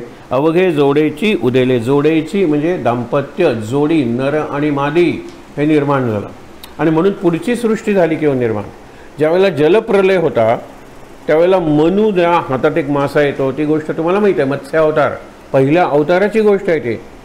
त्याच्या हातात तो पाणी घेतो. अशा म्हणाला बारका मासा आहे. कशाला मासा कशाला पाहिजे म्हणून तो टाकले इतक्यात मासा मनुष्यवाणीनं बोलतो मला पाण्यात टाकू नकोस रे, मोठे मासे मला खाऊन टाकतील. हा असा का करतोय. कमंडलूत त्यांनी पाणी भरलं. तो मासा त्याच्यात टाकला. नंतर तो मासा रात्री आवाज यायला लागला हे भांडं मला लहान होतं आहे. मग त्यांनी मोठ्या पाण्यात टाकला हे मला भांडं लहान होते. विहिरीत टाकला हे पात्र मला लहान होते. नदीत सोडला हे सुद्धा मला लहान होते. समुद्रात आणि महासागरात सोडला. मग आता मोठा देवमासा ज्याला व्हेल म्हणतो ना तो देवमासा. देवमासा का त्याच्यात देवत्व आहे. तो पहिला विष्णूचा अवतार आहे मत्स्य अवतार. आणि मग तो जाताना सांगतो की आता सगळीकडे जलप्रलय होईल. त्याचं वर्णन आत्ता आहे. जलप्रलय झाल्यानंतर तू फक्त वाचशील कारण तू माझ्यावर उपकार केलेला आहेस. मी तुला त्या पाण्यावर तरंगत ठेवेन. पण त्याच्यापूर्वी तू मोठी नौका तयार कर आणि त्या नौकेत तुला जे प्राणी वाचावेत असं वाटतं त्याच्या नर आणि मेल फिमेल अशा जोड्या घेऊन ठेव. तुला ज्या वनस्पती त्याची बीज घेऊन ठेव कारण पुढे तुला उत्पत्ती करावी लागणार आहे. म्हणून त्या मनूनी केलेली उत्पत्ती ते आपण मानव. मनूचे मानव. मनू हा आपला पहिला पुरुष आहे. मग तो देवमासा येतो करतो. मग त्याच्यात संवाद आहे. पाणी उतरेतोपर्यंत त्याला मत्स्यपुराण म्हणतात. मत्स्यपुराण म्हणजे तो मासा देवमासा आणि मनू यांच्यातला संवाद. मनू प्रश्न विचारतो तो मासा उत्तर देतो वगैरे वगैरे. या सगळ्या कथा आहेत आपल्याकडे. विष्णूचे अवतार म्हणून पुढे रेफरन्स येईल. म्हणून 4 प्रकारचे प्राणी झाले. 84 लक्ष योनी आणि 4 खाणी. खाण म्हणजे ज्यातून हे सगळं निघतं ते. 4 खाणी कुठल्या. पहिल्यांदा त्यांनी सांगितलं स्वेदज म्हणजे घामापासून निर्माण. उवा वगैरे जे डोक्यात होतात ते घामापासून निर्माण होतात पहिली गोष्ट. त्याच्यानंतर स्वेदज झालं. जारज. जारज जारज शेवटी येतात. उद्भिज पाण्यातून जमिनीतून जे जीव येतात वनस्पती वगैरे गायंडोळ वगैरे बऱ्याच असतात तर ते कसे आहेत उद्भिज आहे. त्याच्यानंतर आहेत ते अंडज. अंडी येतात आणि त्या अंड्यातून पिलं बाहेर पडतात. आणि शेवटी आहे जारज. जार म्हणजे प्लॅसेंटा की ज्याच्यात ते पोर वाढतं आणि जन्म ज्या वेळेला मिळतं त्यावेळेला ते त्यातून बाहेर येतं. गर्भाशय वगैरे आपण म्हणतो. गर्भाशय असतंच पण त्याच्यात आत जी पिशवी असते ज्याच्यात तो गर्भ वाढतो त्याला जार म्हणतात. जार संस्कृतमध्ये. आणि जारज म्हणजे त्यातून जन्मलेलं म्हणजे माणसाला माणूसच. कुत्र्याला कुत्रच जन्माला घालतं. कुत्र्याला अंडी नसतात. अंडी पक्ष्यांना असतात. हे डास वगैरे सगळे अंडी घालतात. अंड्यातून ॲडल्ट निर्माण होतो. हे जे सगळं आहे ना म्हणून त्याला म्हणलेलं आहे जारज म्हणजे मॅमल्स सगळे सस्तन प्राणी आपण आणि इतर पशु वगैरे जार्ज अंडज, अंड्यातून निर्माण होणारे अंडज, जमिनीतून पाण्यातून निर्माण होणारे उद्भिज आणि घामातून वगैरे निर्माण होणारे स्वेदज, या 4च प्रकारच्या खाणी आहेत. आता किती तुम्ही जरी नवीन म्हणालात की हा आलेला आहे नवीन व्हेरियंट या व्हायरसचा, तरी तो ह्यातूनच जन्माला आलेला आहे. या 84 लक्ष योनी म्हणजे प्रकारचे जीव आहेत, 84 लक्ष प्रकारचे जीव आहेत. त्या सगळ्यातून जात जात जात शेवटी मानव आहे. आता मानव झाल्यानंतर परत तू डुक्कर होऊ शकशील का? तुझ्या कृतीप्रमाणे होऊ शकते. आणि म्हणून पुढचा जन्म वगैरे आहे की नाही विचार करू नका. आत्ता जर नुसता खातच राहिलास, नको ते खात राहिलास, सगळ्यांची विष्ठा का तर डुक्कर, मग पुढचा जन्म डुक्कर. आता इथून पुढे सावध झालायस ना, चांगलं अन्न खा, स्वच्छ अन्न खा, शुद्ध अन्न खा. असं करता करता आपण हळूहळू शिवराकाकडे जाणार आहोत. आता किंग मोमो नंतरचे 40 दिवस जे सध्या चालू आहेत, गुड फ्रायडेपर्यंत, खरा ख्रिश्चन आहे ना तो दारूही पित नाही आणि मांसही खात नाही. शिवराक आहेत ते. रमजान जो आहे ना, शिवराक आहेत ते. उपवासाला सगळ्या धर्मात मानलेलं आहे आणि उपवासाला नॉनव्हेज खायचं नाही, साधा नियम आहे. हे म्हणून सगळ्यात श्रेष्ठ आहार माणसाच्या दृष्टीने, माणसाचे दात आणि माणसाची पचनशक्ती, मांस पचवायला नाहीच आहे, कपॅसिटी नाही आहे. मग आम्ही काय करतो, शिजवतो, दुसऱ्यांदा शिजवतो, 4 शिट्ट्या काढू नकोस, हे या जनावराचं आहे, 8 शिट्ट्या काढ, कारण कुठेतरी पचलं पाहिजे, कुठेतरी खाल्लं पाहिजे. अरे तुझं दात, तुझी पचनशक्ती, पचनसंस्था फक्त व्हेजिटेबल्ससाठी आहे. व्हेजिटेबल्स, वी आर ऑट टू, म्हणजे म्हणतात बाउंड टू बी व्हेजिटेरियन्स. हळूहळू ते कळेल. लादू नका कोणावर आहार. मुलगा जरी नाही मी खाणार, तुम्हाला काय करेल, हळूहळू वातावरण बदलायला लागल्यानंतर तो सुद्धा म्हणेल की बाबा मी यापुढे गुरुवारी खाणार नाही. अरे आपली मारुती देवता आहे ना, या ग्रामदेवता, मी शनिवारी खाणार नाही. अरे कुलदेवता आपली, असं करत करत तोही पूर्णपणे कुटुंबाच्या कुटुंब बदलतात. पण हा बदल आतून आला पाहिजे, बाहेरून नाही. बाहेरून कुठली गोष्ट कंपल्शन करून ते घरात खातील, आई माझं पोट भरलं, ढेकर स्वाद येतील, आणि बाहेर जाऊन निदान रस्सा ऑमलेट वगैरे काहीतरी खातील, हे कल्पना करा. लादू नका कुठलीही गोष्ट. हे तत्त्व जर पालकांना आणि शिक्षकांना कळलं तर कुटुंब आणि शाळा आनंदाची घरं बनतील. लादायचं नाही. पर्स्वेजन म्हणून एक प्रकार आहे. आणि कंपल्शन कशाला, परस्वेड करा ना. त्यांना गोष्टी सांगा, चांगली पुस्तकं त्यांच्या आजूबाजूला ठेवा, चांगले कार्यक्रमाला आपल्याबरोबर घेऊन जा. हळूहळू ते बदलतील. आणि आता 20 नंतर बदलतील का, 25 नंतर बदलतील का, त्यांचे ते बदलतील. पण तुम्हाला बदलायला स्कोप केव्हा आहे, ती 10 वर्षाच्या पूर्वी. 4थीतून 5वीत मुलगा गेला की तुम्ही त्याला बदलणं कमी कमी होतं. मी मुलाला बदलेन, त्याच्या सवयी बदलेन नाही, लहानपणीच त्या बदलल्या पाहिजेत आणि त्या चालू ठेवल्या पाहिजेत. म्हणून सगळे ऐसी सृष्टी, शेवटची ओवी त्या पानावरची, ऐसी सृष्टी निर्माण केली, पुढे विष्णूने कैसी प्रतिपाळली, हेही विवंचना. मराठीत विवंचना म्हणजे चिंता आणि संस्कृतमध्ये विवंचना म्हणजे चिंतन. आपण चिंतन करूया की विष्णूनं ह्या सृष्टीचं पालन कसं केलं. सृष्टीवर संकट आलं त्यावेळेला विष्णूने अगदी स्त्रीचा सुद्धा अवतार घेतला आहे, मोहिनी, बरोबर. स्त्रीची, विष्णूंनी डुकराचा अवतार घेतला आहे, वराह. विष्णूंनी कासवाचा अवतार घेतला आहे, कूर्म. विष्णू सगळ्या प्रकारचे अवतार घेतो कारण त्याला सगळ्या सृष्टीचं पालन करायचं आहे, हा त्याचा अर्थ आहे. पान उलटा. नाना अवतार धरणे, दुष्टांचा संहार करणे, धर्म स्थापया कारणे विष्णूच जन्म. आणि दत्ताचे वगैरे अवतार आपण मानतो, पण विष्णूचे जेवढे अवतार आहेत, भागवतात तर आणखीन अवतार सांगितलेले आहेत. आणि प्रत्येक माणूस हा विष्णूचा अवतार आहे. म्हणावे धर्म, म्हणून धर्मस्थापनेचे नर तेही विष्णूचे अवतार. धर्मस्थापना कोण करतं, संत, ते सुद्धा विष्णूचेच अवतार आहेत. तुकाराम विष्णूचाच अवतार. आणि शैव असलेले सुद्धा संत आहेत, ते सुद्धा विष्णूचेच अवतार. शंकराचे म्हणायला काही हरकत नाही कारण त्यांच्यात भेद नाही आहे. अभक्त, भक्ती नसलेले दुर्जन, रजनीचर सहजची झाले, ते काही विष्णूचे अवतार नाही. त्यांना मारण्यासाठी विष्णूला अवतार घ्यावा लागलेला आहे. रजनीचर म्हणजे रात्री आणि राक्षस, वनचर म्हणजे जनावरं, त्यांना मारण्यासाठी. शरीर रुद्र खवळेल, रुद्र ज्यावेळेला खवळेल म्हणजे शंकर, त्यावेळेला सगळं नष्ट होईल. ब्रह्मा निर्माण करत गेला, विष्णू राखत गेला आणि शंकर नष्ट करत गेला. हे समजण्यासाठी हे आधी ब्रह्मदेवाचं काम, नंतर ब्रह्मदेवाची शिफ्ट संपली, आता विष्णूची शिफ्ट सुरू, नंतर विष्णूची शिफ्ट संपली, आता शंकराची सुरू, असं बिलकुल नाही आहे. म्हणून आपण नेहमी उदाहरण मोठ्या हॉस्पिटलचं देतो, तिथे मॅटर्निटी आहे ते ब्रह्मदेव आहे, तिथे OPD आहे तो विष्णू आहे, आणि कॅज्युअल्टी आहे तो शंकर आहे. एकाच वेळेला टॅह होत असतं आणि ऐग होत असतं, म्हणजे मरतही असतात आणि जन्मतही असतात, आणि शेवटी जिवंतपणी दुरुस्त होत असतात. OPD चालू आहेत ना, हे 3 डिपार्टमेंट्स आहेत. त्याला ब्रह्मा विष्णू महेश म्हणलेलं आहे. हे विश्वाच्या बाबतीत ब्रह्मा विष्णू महेश आहेत. आपल्या बाबतीत गायनेकोलॉजिस्ट म्हणजे मॅटर्निटी हो, म्हणजे विष्णूचे नाही, आपल्या ब्रह्मदेवाचे कोण आहेत एजंट्स? Maternity, gynaecologist. म्हणजे जनरल फिजिशियन्स वगैरे आहेत. आणि शेवटी आता कुणाला म्हणायचं शंकर म्हणजे नष्ट करणारे? जवळजवळ सर्वच म्हणायला हरकत नाही. बाबा नेहमीच म्हणतात सर्व शंकराचे अवतार आहेत. डॉक्टर, इथे कोणी डॉक्टर असेल तर क्षमा करा हां असं म्हणतात. म्हणजे डॉक्टरांबद्दल ते फारच बोलतात, कारण त्यांना फार वाईट अनुभव आलेले असतील. तरी ते 1997 साली गेले हो बाबा. त्याच्यानंतर काय अवतार घेतला या लोकांनी. डॉक्टर काय, वकील काय, शिक्षक काय, सांगा बरं, पालक काय. भयंकर बिघडलो आहे आपण. बदल हा नियम आहे, बिघडणं हा बदलाचा भाग आहे. सुधारणंसुद्धा बदलच आहे की हो. वाल्याचा वाल्मिकी हा बदलच आहे, पण उद्या वाल्मिकीचा वाल्या झाला तोही बदलच आहे. एक घडणं आहे आणि दुसरं बिघडणं आहे. आपण बघा बिघडत चाललं आहे हळूहळू. आपण स्वतःपुरतं बघूया. मुलं, नवरा, बायको कसलाही विचार करू नका, स्वतःला सुधारूया.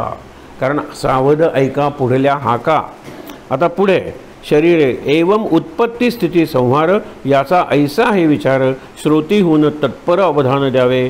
कल्पांती संहार माजेल. कल्प म्हणजे सध्या चालू आहे ते. अंत म्हणजे याचा शेवट. संहार घडेल तोची पुढे सांगेल. पंचप्रलय ओळखेल तोची ज्ञानी. याच्यात एका प्रलयाबद्दल डाऊटच नाही आहे. मरण, तुम्ही मेलात ना की सगळे जग तुमच्या दृष्टीने संपलं ना. पण रोज मरण आहे निद्रा. तो प्रलय तुम्ही का नाही लक्षात घेत? अरे पडल्या पडल्या झोपतो. काल मी आपल्या पंतप्रधानांचं भाषण ऐकलं. मी कुठल्याही परिस्थितीत 20 सेकंदात पडल्यापासून झोपतो. योग निद्रा वगैरे काहीतरी असेल. पण अवघड आहे ते, आणि ते खूपच अवघड आहे. 20 सेकंद मला कधी 21 सेकंद लागत नाहीत. 20 सेकंदाला मी गाढ झोपलेलो असतो. हे तो विद्यार्थ्यांना सांगत होते की how to manage our sleep. असू दे, मला काय सांगायचं आहे की ज्यावेळेला मी झोपतो पडल्या पडल्या झोप लागली असं फार क्वचित होतं, नाही होत. मग विचार करा की सगळं पृथ्वी आहे ती पाण्यात, आत्ता मगाशी सांगितलेलं सगळं पहा, ह्याला निद्रा प्रलय. आणि असं करत तुम्ही झोपलात की तुमच्या अंगावरून बुलडोझर गेला तरी तुम्हाला कळणार नाही. कसं कळेल? मरालच ना तुम्ही, पण तुमच्या अंगावरून साप गेला तरी कळणार नाही. विचार करा. मुलगा बापाला सांगतो की हे बापा काल साप गेला तुझ्या अंगावरून. तू विश्वास ठेवणार नाहीस म्हणून मारलेला साप दाखवायला ठेवला. हा तुझ्या अंगावरून गेला. एवढी मोठी मिरवणूक गेली, एवढे फटाके वाजत होते, तुला जागच आली नाही. हा प्रलय आहे. प्रलय, तो माणूस मेलेला आहे. ज्यावेळेला मला गाढ झोप लागते त्यावेळेला सगळी सृष्टी माझ्यासाठी मेलेली असते. ज्यावेळेला मी उठतो त्यावेळेला ही सगळी सृष्टी जिवंत होते. असं कधी होणार आहे का? झालं पाहिजे. मी काहीतरी छान ज्ञानेश्वरीतला किंवा महाराजांचा विचार करत झोपलेलो आहे. उठल्यानंतर माझी सृष्टी निर्माण झाली. मला समोरची बायको दिसली. आत्तापर्यंत ती माझी बायको आहे. उठ, झोपलीस काय? आज काय हॉलिडे नाही आहे? कर कर स्वयंपाक करायला लाग. ही रोजची बायको आहे माझी. काल रात्री ज्ञानेश्वरीतल्या एका ओवीवर चिंतन करताना मी झोपलो. ही झोपली आहे. काय आपण तिला दिलं आहे? धड अन्न नाही. तिचे हाडं दिसायला लागले. लग्न आली तेव्हा कशी रसरशीत होती. तीच बायको आहे, तेच जग आहे, लक्षात ठेवा. पण आदल्या दिवशी प्रलय झाल्यामुळे मी नवीन जगात प्रवेश केलेला आहे. आणि नंतर तिला झोपू दे. इतक्यात ताई जागे होते. आईला झोपू दे, आपण चहा करूया, आपण हे करूया. मी बदललो. तीच ताई आहे, तीच बायको आहे, तोच नवरा आहे, तेच घर आहे, तीच सगळं चहाचं सामान आहे. बदललं आहे काय? माझ्या दृष्टीने जग बदललं आहे. जग तेच आहे, माझ्या दृष्टीने बदललं आहे. विचार करा. म्हणून आपण बदल नेहमी चांगल्यासाठी घडवायचा. निद्रा प्रलय हा दुसरा प्रलय, मृत्यू हा पहिला प्रलय. आता उरलेले 3 प्रलय सांगतो म्हणून ते सांगतायत. ऐका प्रलयाचे लक्षण. पिंडी दोन्ही प्रलय जाणं. एक निद्रा, एक मरण, देहांत काळ. बरोबर. देहधारक तिन्ही मूर्ती. निद्रा जे तिन्ही मूर्ती म्हणजे त्रिमूर्ती, ब्रह्मा विष्णू महेश यांनी देह धरलेले आहेत ना. निद्रा जेव्हा संपादिती, तो निद्रा प्रलय ब्रह्मांडीचा जाणावा, कारण ते ब्रह्मांडाचे रक्षक आहेत. म्हणजे शंकर ज्यावेळेला झोपतो त्यावेळेला कैलास झोपतो, माहीत नाही, पण आपण झोपतो त्यावेळेला आपण झोपतो, आपलं जग झोपतं, आपलं जग, आपलं वातावरण, आपले संस्कार झोपतात. उठल्यानंतर ते नवीन व्हायला काय हरकत आहे.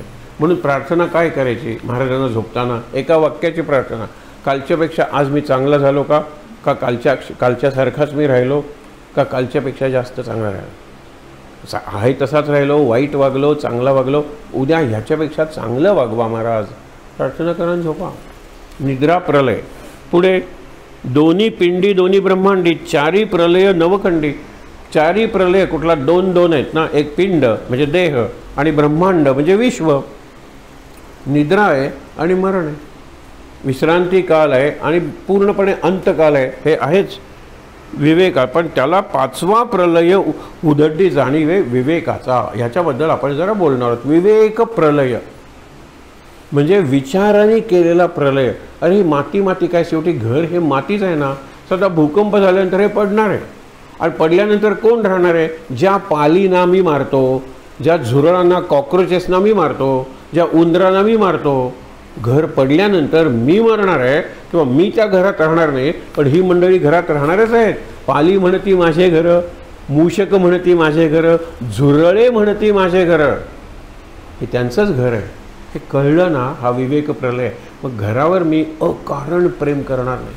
इतके लोक घरावर प्रेम करतात की घरात जर एक लहान पोर आलं की बायकोला सांगतात तू जरा पाहुण्यांकडे बघ, मी फक्त मुलाकडे बघतो, सगळ्या पेन्सिली वगैरे उचलून ठेवतो. कारण पोरांनी एक रेघ मारली ना की असं रात्रीच झोपत नाही. आता एवढा रंग देण्यासाठी कोण येणार आहे वगैरे, हे सगळं नको, ह्या माणसाला परत बोलवायचं नाही, खाट मारली. काय हो, माती आहे ती माती.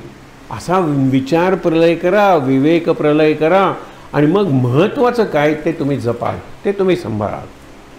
माझ्या दोन्ही हात गेले माझ्या नवऱ्याचे, पण तरीसुद्धा माझा नवरा कवी आहे ना, त्याला तर कविता लिहिता येत नाही, मला लिहिता येतं, तुम्ही सांगा मी कविता लिहून घेते. ही बाई चांगली आहे. माझ्या बायकोचे दोन्ही पाय गेले, काही हरकत नाही, पण ती चांगला स्वयंपाक करते, तिच्या चांगली कशिदाकारी आहे, ती चांगलं. तू सांग मी करतो, तू सांग मी लिहितो, तू सांग त्याप्रमाणे मी निरनिराळ्या रेसिपीज तयार करतो. असे किती जण स्ट्रगल करता येतो. कारण बायको माझी शरीरात नाही आहे तिच्या, मी नवरा माझ्या शरीरात नाही आहे. माझ्या आतले जे गुण आहेत जे दिसत नाहीत तो मी खरा आहे. What is invisible is more important than what is visible. मला भिंत दिसते, भिंतीपेक्षा त्या घरापासून मला आधार दिला आहे भिंतीने, हा आधार दिसत नाही. लक्षात ठेवा. छप्पर दिसतं पण छपरामुळे वरचा निरनिराळे ऋतू मला त्रास देत नाहीत. हे जे रक्षण आहे ना, रक्षण दिसत नाही, मला अनुभव घेता येतो, रक्षणाचा अनुभव घेता येतो. हे विचार करूया आपण. म्हणजे जे दिसत नाही त्याचा अनुभव घ्यायचा, आणि ही खरी उपासना आहे. आपण हे सगळं करतो ना, ही भक्ती आहे. आता पुढच्या समासत्वाचा मी हे सांगतो, ह्याच शब्दात समर्थाने सांगितलेलं आहे. बघा पुढे काय, निद्रा जेव्हा संचरे तेव्हा जागृती व्यापार सरे. ज्यावेळेला निद्रा येते त्यावेळेला जागृती संपते. सुषुप्ती अथवा स्वप्न भरे अकस्मात अंगी. मग कधी स्वप्न पडतं तर कधी गाढ झोप लागते. गाढ झोप म्हणजे सुषुप्ती. त्याच्या पुढे काय सांगितलेलं आहे, निद्रा, या नाव निद्रा प्रलय जागृतीचा होय क्षय. आता ऐका, देहांत समय म्हणजे मृत्यू प्रलय. मृत्यू प्रलय म्हणजे काय, निद्रा अशी की जे परत उठणार नाही. मी काल आजोबा झोपले, आज उठले, आजोबा झोपले, उठले, केव्हा झोपतील आणि उठणार नाही आहेत, तो त्यांचा मृत्यू प्रलय आहे. रोज झोपत होते, तो निद्रा प्रलय आहे. मग मी तशी अवस्था येण्याची वाट कशाला बघायची. आज मला कळले ना, विवेक प्रलय, विवेक यज्ञ ज्ञानेश्वरीत वर्णन केलेलं आहे. हे तुम्ही तीळ घाला, तूप घाला, हे यज्ञ ते चांगले आहेत, मर्यादित आहे. तो सकाम केलेला आहे ना, ते मर्यादित आहे. आता पुढच्या ओव्याच वाचा, त्याच्यातच आहे. नंतर पुढे काय सांगितले, तिकडे गेला मन पवनू. म्हणजे माझं पवन म्हणजे वारा, वायू गेला की आकडे हा मेला. त्याची तनू, तनू म्हणजे देह, देह पडला. तिकडे गेला मन पवनू, इकडे राहिली नुसती तनू. दुसरा प्रलय अनुमानू असेच ना. हा देहांत प्रलय आहे. आता झोपलाय, हे खरा झोपलाय का खोटा झोपलाय तुम्हाला कळणार नाही. तुम्ही त्याला विचारले झोपलायत का, हो झोपलोय, कळत नाही का, हा झोपलाय का, सांगा बरं. नाही ना.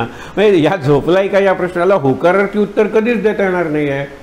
हां, झोपलाय का नाही म्हणलं तरी सुद्धा नकारार्थी उत्तर देता येणार नाही. मी झोपलेलो नाही, हा म्हणजे जागा आहे, तरी बऱ्यापैकी खरं आहे. होकारार्थी उत्तर कधीच देऊ शकणार नाही. म्हणून डाऊट आहे, झोपलाय की नाही. आपण म्हणतो झोपेचं सोंग घेतलंय, त्याला उठवणं जास्त कठीण आहे, कारण त्यांनी सोंग घेतलेलं आहे. पण मृत्यूबद्दल काही डाऊट आहे का? इथे अनुमाना गरज नाही. अनुमान करायचेच का? डॉक्टरने सांगितलं डिक्लेअर डेड. आता हा प्रलय आहे, त्याच्या दृष्टीने जग संपलं, त्याची बायको, मुलं, संसार, डिपॉझिट सगळं संपलं. त्या क्षणी संपतं ते. नंतर उरतं म्हणून आपण दिवस करतो, हे करतो, मृत्यूपत्र केलं आहे का, नाहीतर ते नॉमिनी वगैरे आहेत का, हे सगळे नंतरचे जिवंत माणसांनी केलेले उपद्व्याप आहेत. मेला तो सुटला, इतकं कर्ज असेल सुटला तो, बायका पोरं काय करायचे भोगायचे ते भोगतील. म्हणून मृत्यू प्रलयाबद्दल डाऊट नाही आहे, निद्रा प्रलयाबद्दल डाऊट आहे. पण निदान तुम्हाला कळायला पाहिजे, गाढ झोपलोय ना मी, आता उठेन त्यावेळेला मी बदललेला असेल. नेक्स्ट मॉर्निंग हे ज्यूज असायचे ना, त्यांच्याकडे त्यांची पानं जुनी पोथी हिब्रूतली आणि पुढे भुगा झालेला होता, पण त्यांनी बांधून ठेवायचे कापडात. रोज ते कापड सोडायचं, त्याला डोकं लावायचं आणि सगळ्या कुटुंबांनी सांगायचं काय की उद्या आपण आपल्या येरुसलेम किंवा आपण आपल्या ज्यूंच्या भूमी, ज्याला इस्रायलच म्हणतो, आपण उठणार आहोत. झोपताना आपण भारतात आहोत, उद्या उठू. त्यावेळेला असे हजारो वर्ष ते म्हणत होते. शेवटी 1949ला त्यांना ती जमीन मिळाली, इस्रायल. आणि आता इस्रायल वगैरेचं युद्ध चालू आहे, पण काय राष्ट्र आहे ते लक्षात ठेवा. म्हणून तुम्हाला सांगतो की उद्या मी उठेन, तो चांगला माणूस बनून उठेल, अशी प्रार्थना आणि संकल्प करून का नाही झोपायचं? विचार करा ना, संकल्प करेन उद्या मी चांगला बनेन. दुसऱ्याला सांगू नका आई उद्यापासून मी अभ्यास करेन. आई म्हणते बरोबर आहे, तो उद्या कधी उगवणारच नाही, कारण उद्या तू हेच म्हणणार आई उद्यापासून मी अभ्यास करेन, उद्यापासून मी अभ्यास करेन. मी स्वतःला सांगायला पाहिजे की मी उद्या सुधारेन. उद्या म्हणजे या क्षणी, पुढचा क्षण हा टुमॉरो आहे, पुढचा क्षण इज टुमॉरो. पुढे बघा, तेव्हा प्राणियांचे सूक्ष्मांश तिसरा ब्रह्मा निजेला, तो हा मृत्यूलोक गोळा झाला, अवघा व्यापार खुंटला प्राणी मात्रांचा. हा ब्रह्मदेवाचा कल्पांत आहे. ब्रह्म झोपला, सृष्टी संपली. ब्रह्म म्हणजे ब्रह्मदेव. ब्रह्मदेव जागा झाला की सृष्टी निर्माण झाली, नवीन सृष्टी. म्हणून ब्रह्मदेवाचा दिवस म्हणजे सृष्टी आणि ब्रह्मदेवाची रात्र म्हणजे प्रलय. पण ब्रह्मदेवाचा दिवस लाखो वर्षांचा आहे आणि ब्रह्मदेवाची रात्रसुद्धा लाखो, तितक्याच लाखो वर्षांची रात्र आहे. हे समजून घेऊ आपण. माझं झोप काही तासांची आहे, पण जन्मल्यानंतर माझा नवीन जन्म आहे असं का नाही मानायचं? सांगा बरं, यात काय अवघड आहे? मानायला काय अवघड आहे? जाणायला अवघड असेल त्याप्रमाणे जगायला अवघड असेल. मानायला काय अवघड आहे? उद्या मी जास्त चांगला झालेलो असेल, बस. उठल्यावर सांगायचं महाराज तुमच्या कृपेनं हा दिवस माझ्या जीवनात आला आहे, तो पूर्णपणे तुमच्या स्मरणात जाऊ दे, तो पूर्णपणे तुम्हाला आवडेल तसा जाऊ दे. हे एका वाक्यातली प्रार्थना महाराजांनी रोज उठल्यावर करायला सांगितलेली आहे. महाराजांनी काहीतरी 11 का 16 अशा आज्ञा दिलेल्या आहेत आपल्याला. त्याची पहिली आज्ञा आहे, रोज सकाळी उठल्यानंतर म्हणावे सद्गुरू तुझ्या कृपेनं हा दिवस माझ्या जीवनात आलेला आहे, तो पूर्णपणे तुझ्या स्मरणात आणि तुझ्या इच्छेनुसार जावो, तुम्हाला आवडेल तसा जावो. नाही जमलं पण उद्या तीच प्रार्थना करूया ना. झोपताना उद्या मी नवीन जन्मेन, आणि नवीन जन्मतच असतो आपण. जुनेच सगळे संस्कार घेऊन येतो, त्याला कोण काय करणार आहे? पुढे बघा, आकाश. आता पुढचे प्रलय सांगितले ना. तिसरा ब्रह्म, तेव्हा प्राणियांचे सूक्ष्मांश वायोचक्री करीची वासत, कित्येक काळ झाला ब्रह्मे असं जागृती घडे. म्हणजे मेल्यानंतर त्याचा झोपल्यानंतर कित्येक काळ लाखो वर्ष झाले, आता ब्रह्मा उठला. उठल्यानंतर पुन्हा सृष्टी निर्माण झाली, म्हणून जागृती घडे. पुन्हा मागुती सृष्टी रची, विसंचिले जीव मागुते संची. म्हणजे जे मेलेले असतात ते पूर्णपणे आता नवीन जन्मतात. सीमा होता आयुष्याची, ब्रह्मप्रलय मांडले. ब्रह्मदेवाचा दिवस संपला की प्रलय. हा पुढे, आकाशी सूर्याच्या ज्वाळा, पाताळी शेष विष वमी गरळा. म्हणजे विषाचा काय दाह असतो. आपल्याला साधी मुंगी चावली तर किती, हे साधा ॲसिड असतं तिच्या त्या दंशात, त्याच्यामुळे दाह होतो. विषाचा दाह आपल्या शंकराचं वर्णन नाही का, हलाहल विष.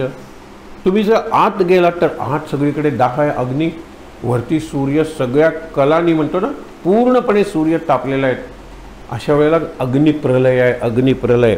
आणि आकाशी सूर्याच्या ज्वाला, पाताळी शेष विष वमी. वमी म्हणजे विष ओकतो, गराळा दोन्हीकडून जळता भूगोळा ओरी कैसे, पृथ्वी राहणार आहे कसे, खाली ते विषाची आग आहे आणि वरती या सूर्याची आग आहे.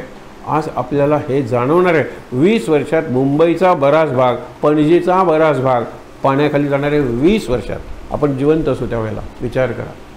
कारण का सगळे हिमनग तुम्ही बघा मुद्दामून, मेल्टिंग ऑफ द आईसबर्ग्स गुगलवर काढा, चित्रच दाखवते. दर क्षणाला मी आत्ता बोलतोय, सूर्य तापतोय. पूर्वी सूर्याचे किरण तो ओझोनचा लेअर होता, ओझोन म्हणजे O3, तो बऱ्याचपैकी त्याची उष्णता शोषून घ्यायचा. आता आपण केलेल्या या निरनिराळ्या शोधांमुळे, या गाड्यांच्या धुरामुळे तिथे होल पडलेला आहे. डायरेक्टली सूर्यकिरण येतात म्हणून गरमी वाढली आहे, ज्याला ग्लोबल वॉर्मिंग म्हणतो आपण. आणि ते बर्फ वितळायला लागले. एका हिमनग म्हणतात त्याला, पर्वत, हिमालयापेक्षा मोठे हिमनग वितळायला लागलेले आहेत. पाण्याची लेव्हल वाढते आहे, पाण्याचं टेम्परेचर वाढतं आहे. विचार करा. त्यामुळे पाण्यातली सृष्टी धोक्यात आलेली आहे. आपल्याला पाण्यातले जे प्राणी खायला आवडतात ना, त्यांचं जीवन धोक्यात आलेलं आहे आपल्या वाटेल तशा जगण्यामुळे. आता जागे झालेलो होतो पण तरीसुद्धा उशीर झालेला आहे. आणि म्हणून सांगतात भस्म झाली या धरित्री, एकदा राख झाली या उष्णतेमुळे. मग पुढे काय, पाऊस पडायला लागला. आता जलप्रलय, अग्निप्रलय झाला, आता जलप्रलय. आपण म्हणतो मुसळासारखा पाऊस पडत होता, हे म्हणतात हत्तीच्या सोंडेसारखा पाऊस पडत होता. चांगलं वर्णन आहे की नाही. बघा, भस्म झाली या धरित्री, पर्जन्य म्हणजे पर्जन्य पडे शुंडाधारी, शुंड म्हणजे सोंड, शुंडाधारी. मही म्हणजे पृथ्वी, विरे जलांतरी निमिष्य मात्रे, पृथ्वी सगळी बुडून जाते. मगाशी सांगितलं ते. पुढे नुसते उरेल जळ, तयासे शोषील अन्नळ, अन्नळ म्हणजे अग्नी. फक्त पाणी उरेल, कारण पृथ्वी पाण्याने विरून टाकलेलं आहे, विरघळून टाकलेलं आहे. आता अग्नी उरला, अग्नीने काय केलं, वाऱ्याला पाण्याला वाफ करून टाकली. तयास शोषित अनल, पुढे एकवट ते ज्वाळ मर्यादे वगैरे. आता फक्त अग्नी उरलेला आहे. तो वारा झडपी वैश्वानरा, वैश्वानर म्हणजे अग्नी, वारा झडपून टाकतो म्हणजे विझवून टाकतो सगळा अग्नी. आता उरला वारा. मग काय होईल, वैश्वानर वन्नी विजेल एकसरा, वायो धावे सैरा वैरा परब्रह्मी, धूम्र म्हणजे धूम, वितुळे आकाशी, तैसे होईल समीरासी म्हणजे वाऱ्याला, भौतामध्ये थोडी अशी नाश बदला. जे कमी आहे ते ह्याच्यात होतं, मोठं आहे त्याला जातं. पाणी हे पृथ्वीपेक्षा जास्त आहे, जमिनीपेक्षा जास्त आहे, त्याच्यात विरघळतं. मग पाण्यापेक्षा आग जास्त आहे, अग्नी. मग अग्नी पाण्याचा शत्रू बनतं. अग्नीपेक्षा वारा, वाऱ्यापेक्षा आकाश.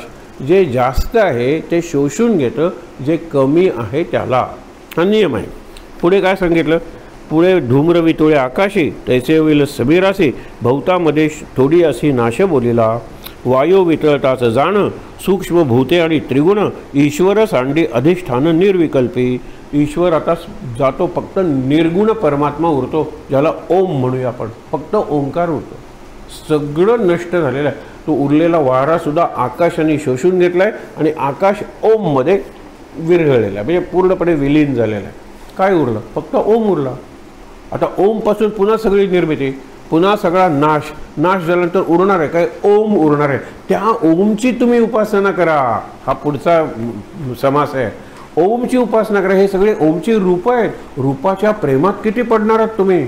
जसं तुमचं रूप म्हातारं होत जातं, तशा मूर्ती आणि फोटोसुद्धा म्हातारे होत जातात. त्यांना तोच नियम आहे. म्हणून मूर्तीची पूजा, मूर्तीच्या नामांची पूजा, ह्याच्यापेक्षा मूर्तीचं स्वरूप जे आहे त्याची तुम्ही ध्यान करा. म्हणून उपासना ही निर्गुणाचीच आहे. उपासना ही अंतरंगाची आहे. मौन, वाचन, श्रवण, मनन, चिंतन, ध्यान, अनुसंधान आणि यांना जोडणारं सूत्र आहे ते नाम. एवढीच उपासना करा की तुम्ही. पण आपण पूजा, आरती, षोडशोपचार, तीर्थक्षेत्राला जाणं, मग तिथे निरनिराळे उपचार करणं, हा नैवेद्य ह्या याला, तो नैवेद्य त्या याला, हे सगळं करत बसतो. किती दिवस करणार आहात हा प्रश्न आहे. म्हणून हे बंद करायचं का, हे बंद नाही बिलकुल करायचं. पण हे करताना समजायचं ह्या फोटोची पूजा करतोय म्हणजे महाराज जी शक्ती आहे त्या शक्तीची मी पूजा करतो, हा भाव ठेवायचा. पुढे प्रकृती असता विवेक केजे, त्यास विवेक प्रलय म्हणजे. हे सगळं विचारांच्या पातळीवर करा. पाचही प्रलय ओझे तुझं निरोपले. मी अगदी स्पष्टपणे तुला पाचही प्रलय सांगितले. आता भ्रमनिरूपण. हा सोपा समास आहे, कारण तुम्हाला सांगितलं सगळंच भ्रम आहे हो. ज्ञान झालं की भ्रम संपला. जोपर्यंत ज्ञान होत नाही तोपर्यंत भ्रम आहेच. उदाहरणं दिलेत काही बघा. उत्पत्ती स्थिती संहार याचा निरोपिला म्हणजे निरूपण केलं. व्यवहार परमात्मा निर्गुण निराकार जैसा तैसा. पहिल्यांदा ओम होता, परमात्मा होता, त्यातून सृष्टी निर्माण झाली, सृष्टी नष्ट झाली, पुन्हा ओम किंवा परमात्मा उरला. ओम मी का म्हणतोय? ओम म्हणजे नाम. हे लक्षात ठेवा, नाम. आणि नाम नमः शिवाय वगैरे हे नंतरचे आहेत हो, नंतरचे आहेत. तुम्ही नमः शिवाय म्हणता, तुम्हाला बाजूला पार्वती, समोर गणपती दिसतो, कैलास दिसतो, तो कसला शिव सांगा बरं? नाहीच आहे, शिवतत्व आहे. म्हणजे ओम नमो म्हणल्यानंतर डोळेच मिटले पाहिजेत आणि पूजा छातीत किंवा हृदयात केली पाहिजे. बाहेर नाही करायची पूजा. बाहेरची पूजा रिमाइंडर आहे, म्हणजे आतली पूजा करायला. म्हणून मी 10 मिनटं जर देवाची पूजा केली तर 20 मिनटं आतल्या देवाची पूजा केली पाहिजे. अंतर्देव निरूपण किंवा आत्मा राम निरूपण.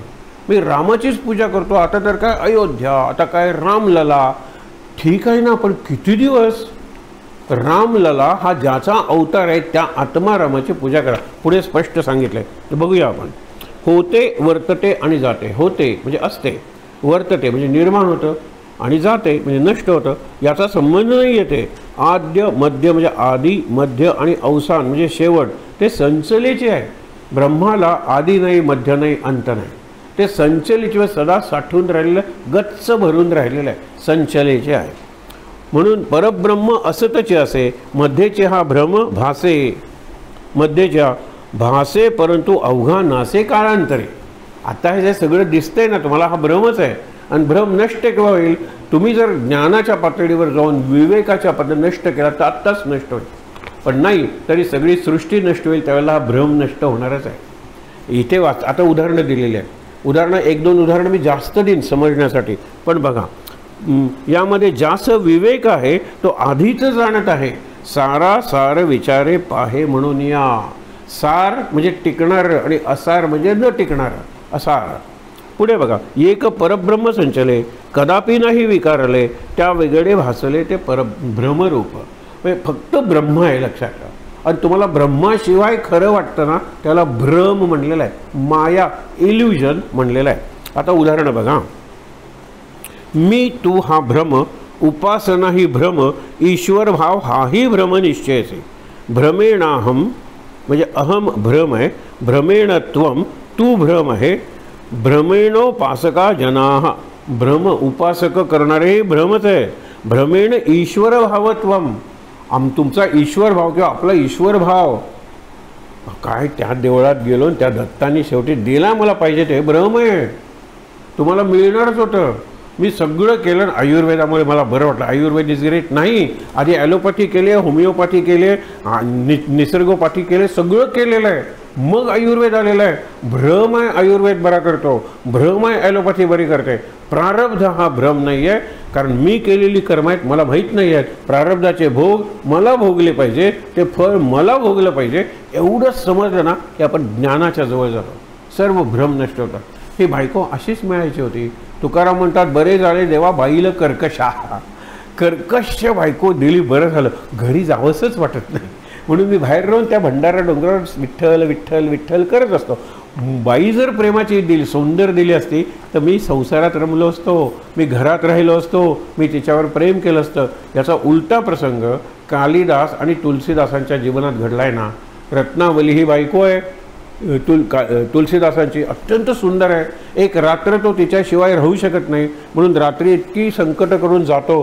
त्यावेळेला ती म्हणते की मी 20 वर्षांनी अशी राहणार आहे का, 40 वर्षांनी अशी राहणार आहे का.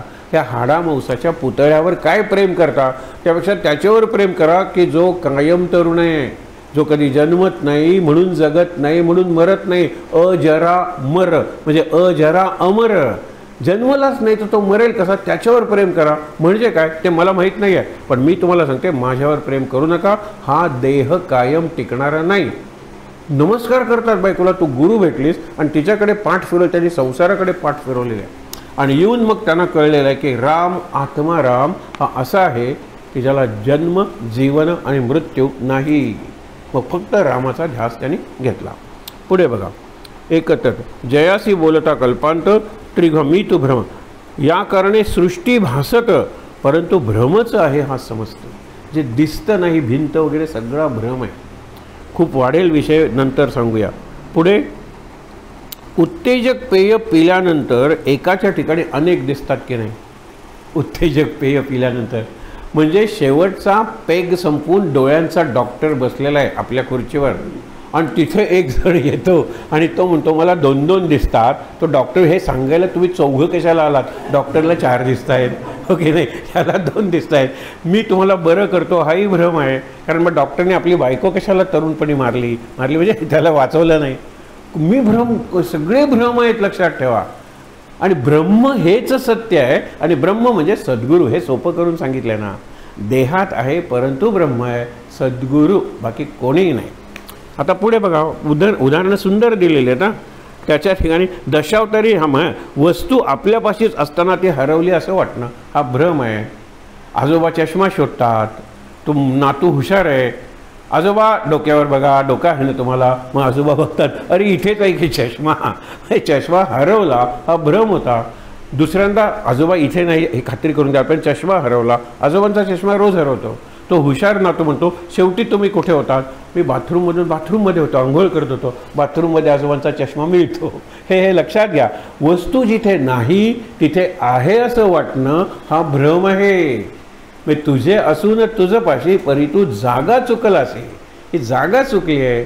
काय उपाय म्हणतात ना, उपयोग आंधळ्या, दीप असून उशासी, कुठे शोधिशी रामेश्वर आणि कुठे शोधिशी काशी. हे सगळं सांगितलं आहे. माझं पाठ आहे, मी सुंदर अभिनय करून म्हणतो, परंतु ते संपल्यानंतर पुन्हा पहिले पाढे 55, त्याच्या पुढे मी जातच नाही. हे मराठी तरी 55पर्यंत पोचते, इंग्लिश तर बॅक टू स्क्वेअर 1, ते 1च्या पुढे जातच नाहीत. हा मूर्ख परत मूर्खपणाच्या पातळीला आला, सांगताना काय सांगत होता वगैरे. पुढे, दशावतारी नाटकातली स्त्री भूमिकातले पुरुष स्त्रिया वाटणं संपल्यानंतर सुद्धा, तो द्रौपदी झाले होतं, मी द्रौपदी नाही, मी द्रुपदा होतो, मला साड्या नेसून आणि मी परत वेळेला धावा, हे धावा कृष्णाला म्हणत नव्हते, आज मी 11 साड्या नेसल्या आहेत, दुःशासना 10च फेड. कारण 11वी जर तू फेडलीस तर मी पुरुष आहे, मी अंडरपॅन्ट घातलेली आहे, हे सगळं कळेल. म्हणजे दशावतारी नाटकातले पुरुष ज्यांनी स्त्रीच्या भूमिका केलेल्या आहेत त्या स्त्रिया वाटणं हा केवढा भ्रम आहे. पुढे जाऊया आपण. त्याच्यानंतर स्वप्नातील दुःखानं घाबरणं. नंतर म्हणतो अरे स्वप्न होतं नाही का, बरं परीक्षा सुरू झालेली नाही, ह्याला उशीर झाला आहे, ट्रॅफिक जाममध्ये सापडला, ह्या दरिद्री आहे. स्वप्न आणि दरिद्री चिंतन आहे, निगेटिव्ह, म्हणून स्वप्न आपली दरिद्री आहे. म्हणतात वचने किम दरिद्रता आणि स्वप्ने किम दरिद्रता. स्वप्नात तरी राजा हो ना. नाही, स्वप्नात मी राजा झालो होतो, पण नाटकातला. उठून बघितलं तर तेच माझे फाटलेले कपडे माझ्या अंगावर होते. स्वप्नातल्या घाबरणं भ्रम आहे. पुढे, झाडाच्या खोडात भूत दिसणं. आपण ती गोष्ट बघितलेलीच आहे.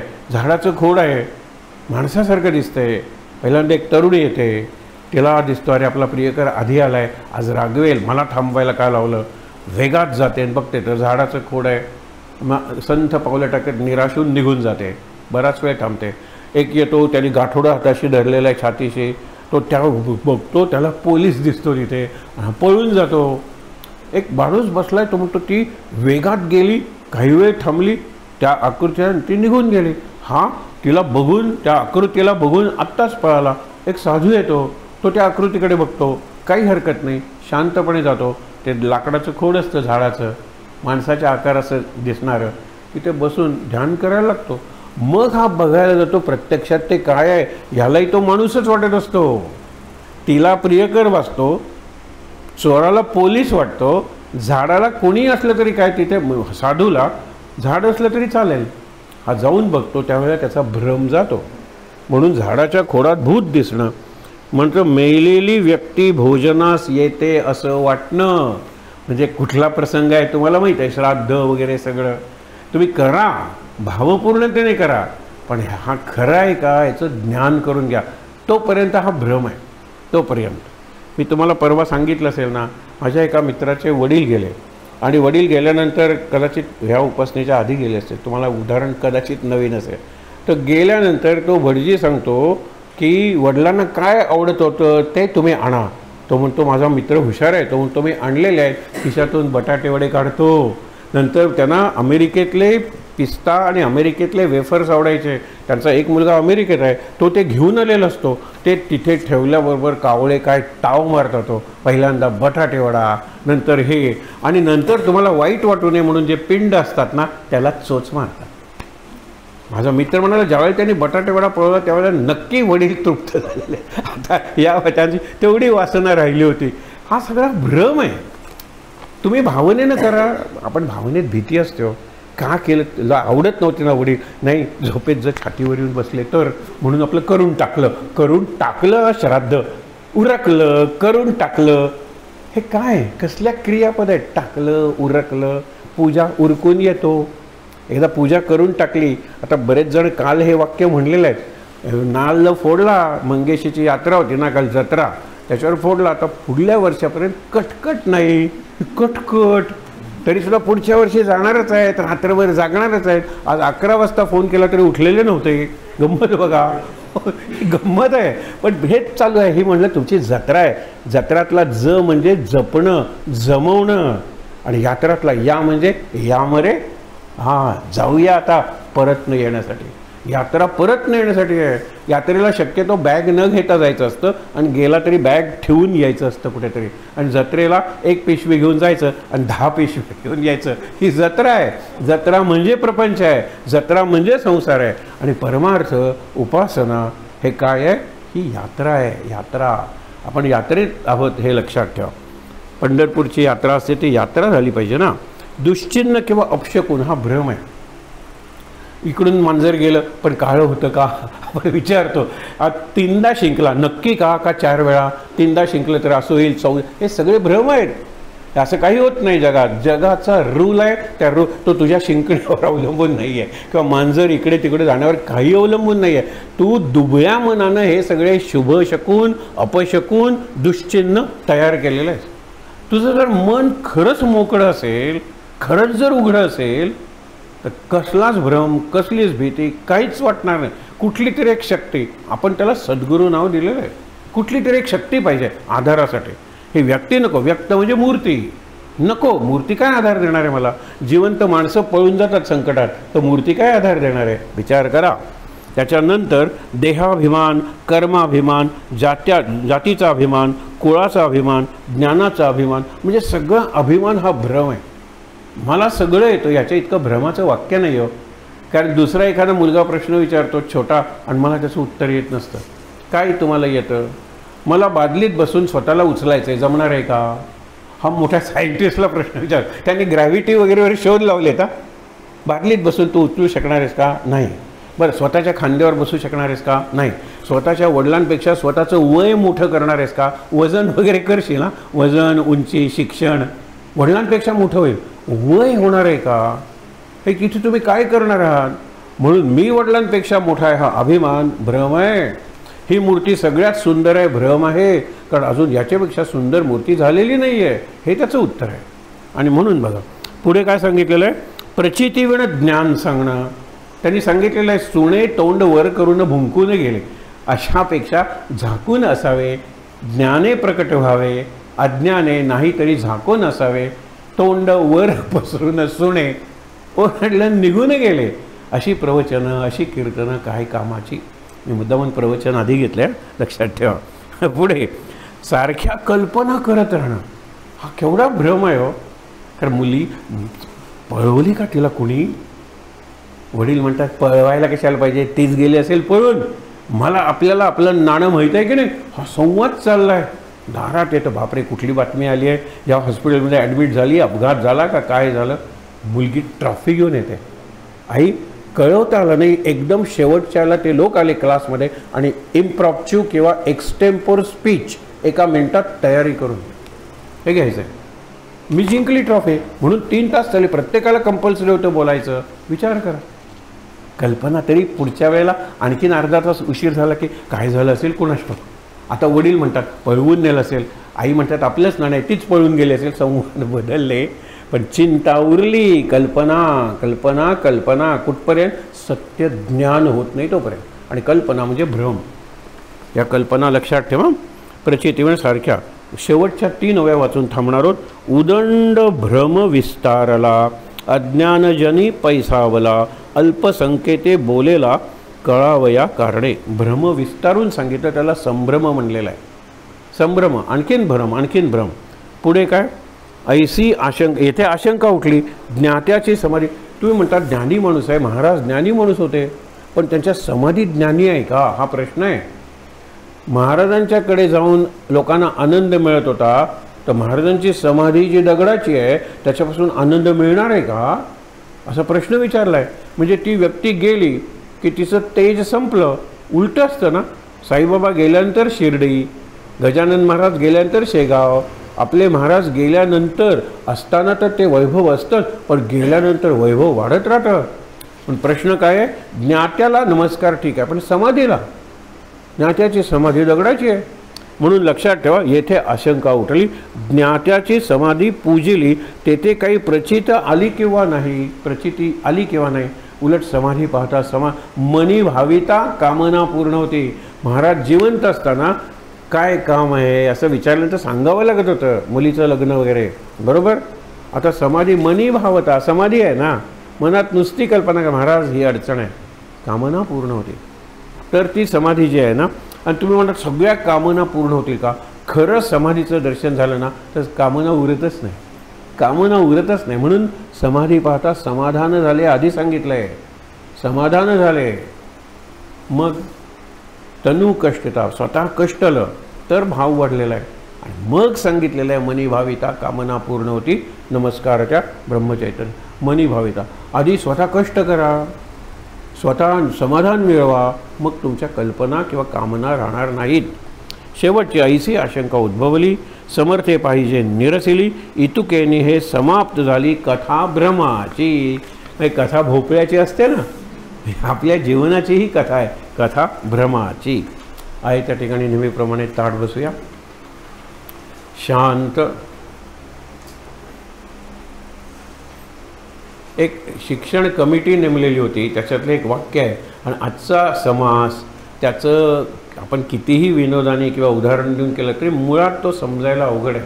म्हणून जे उठून गेले ना ते खरे वीर असं त्यांनी सांगितलेलं आहे. जो नापास होतो आणि त्याला ड्रॉपआउट म्हणून शाळेतून काढून टाकलं, त्याचा सत्कार केला पाहिजे, because he refuse to compromise with the syllabus, with the teaching and with the examination, असं त्यांनी कन्क्ल्युजन काढलेलं आहे. आणि मनापासून ते सांगतात.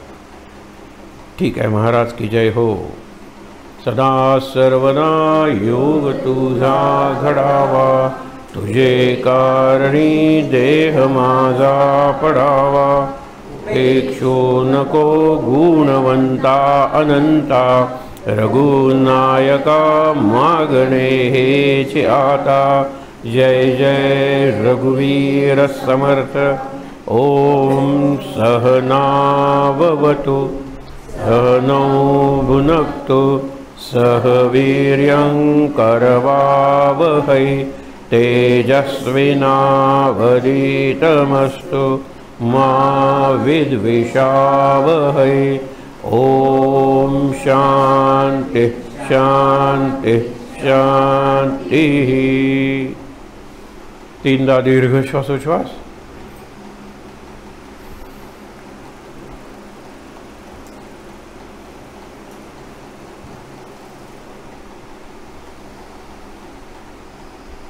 हातावर हात चोळून चेहऱ्यावर डोळ्यांवर चोळूया.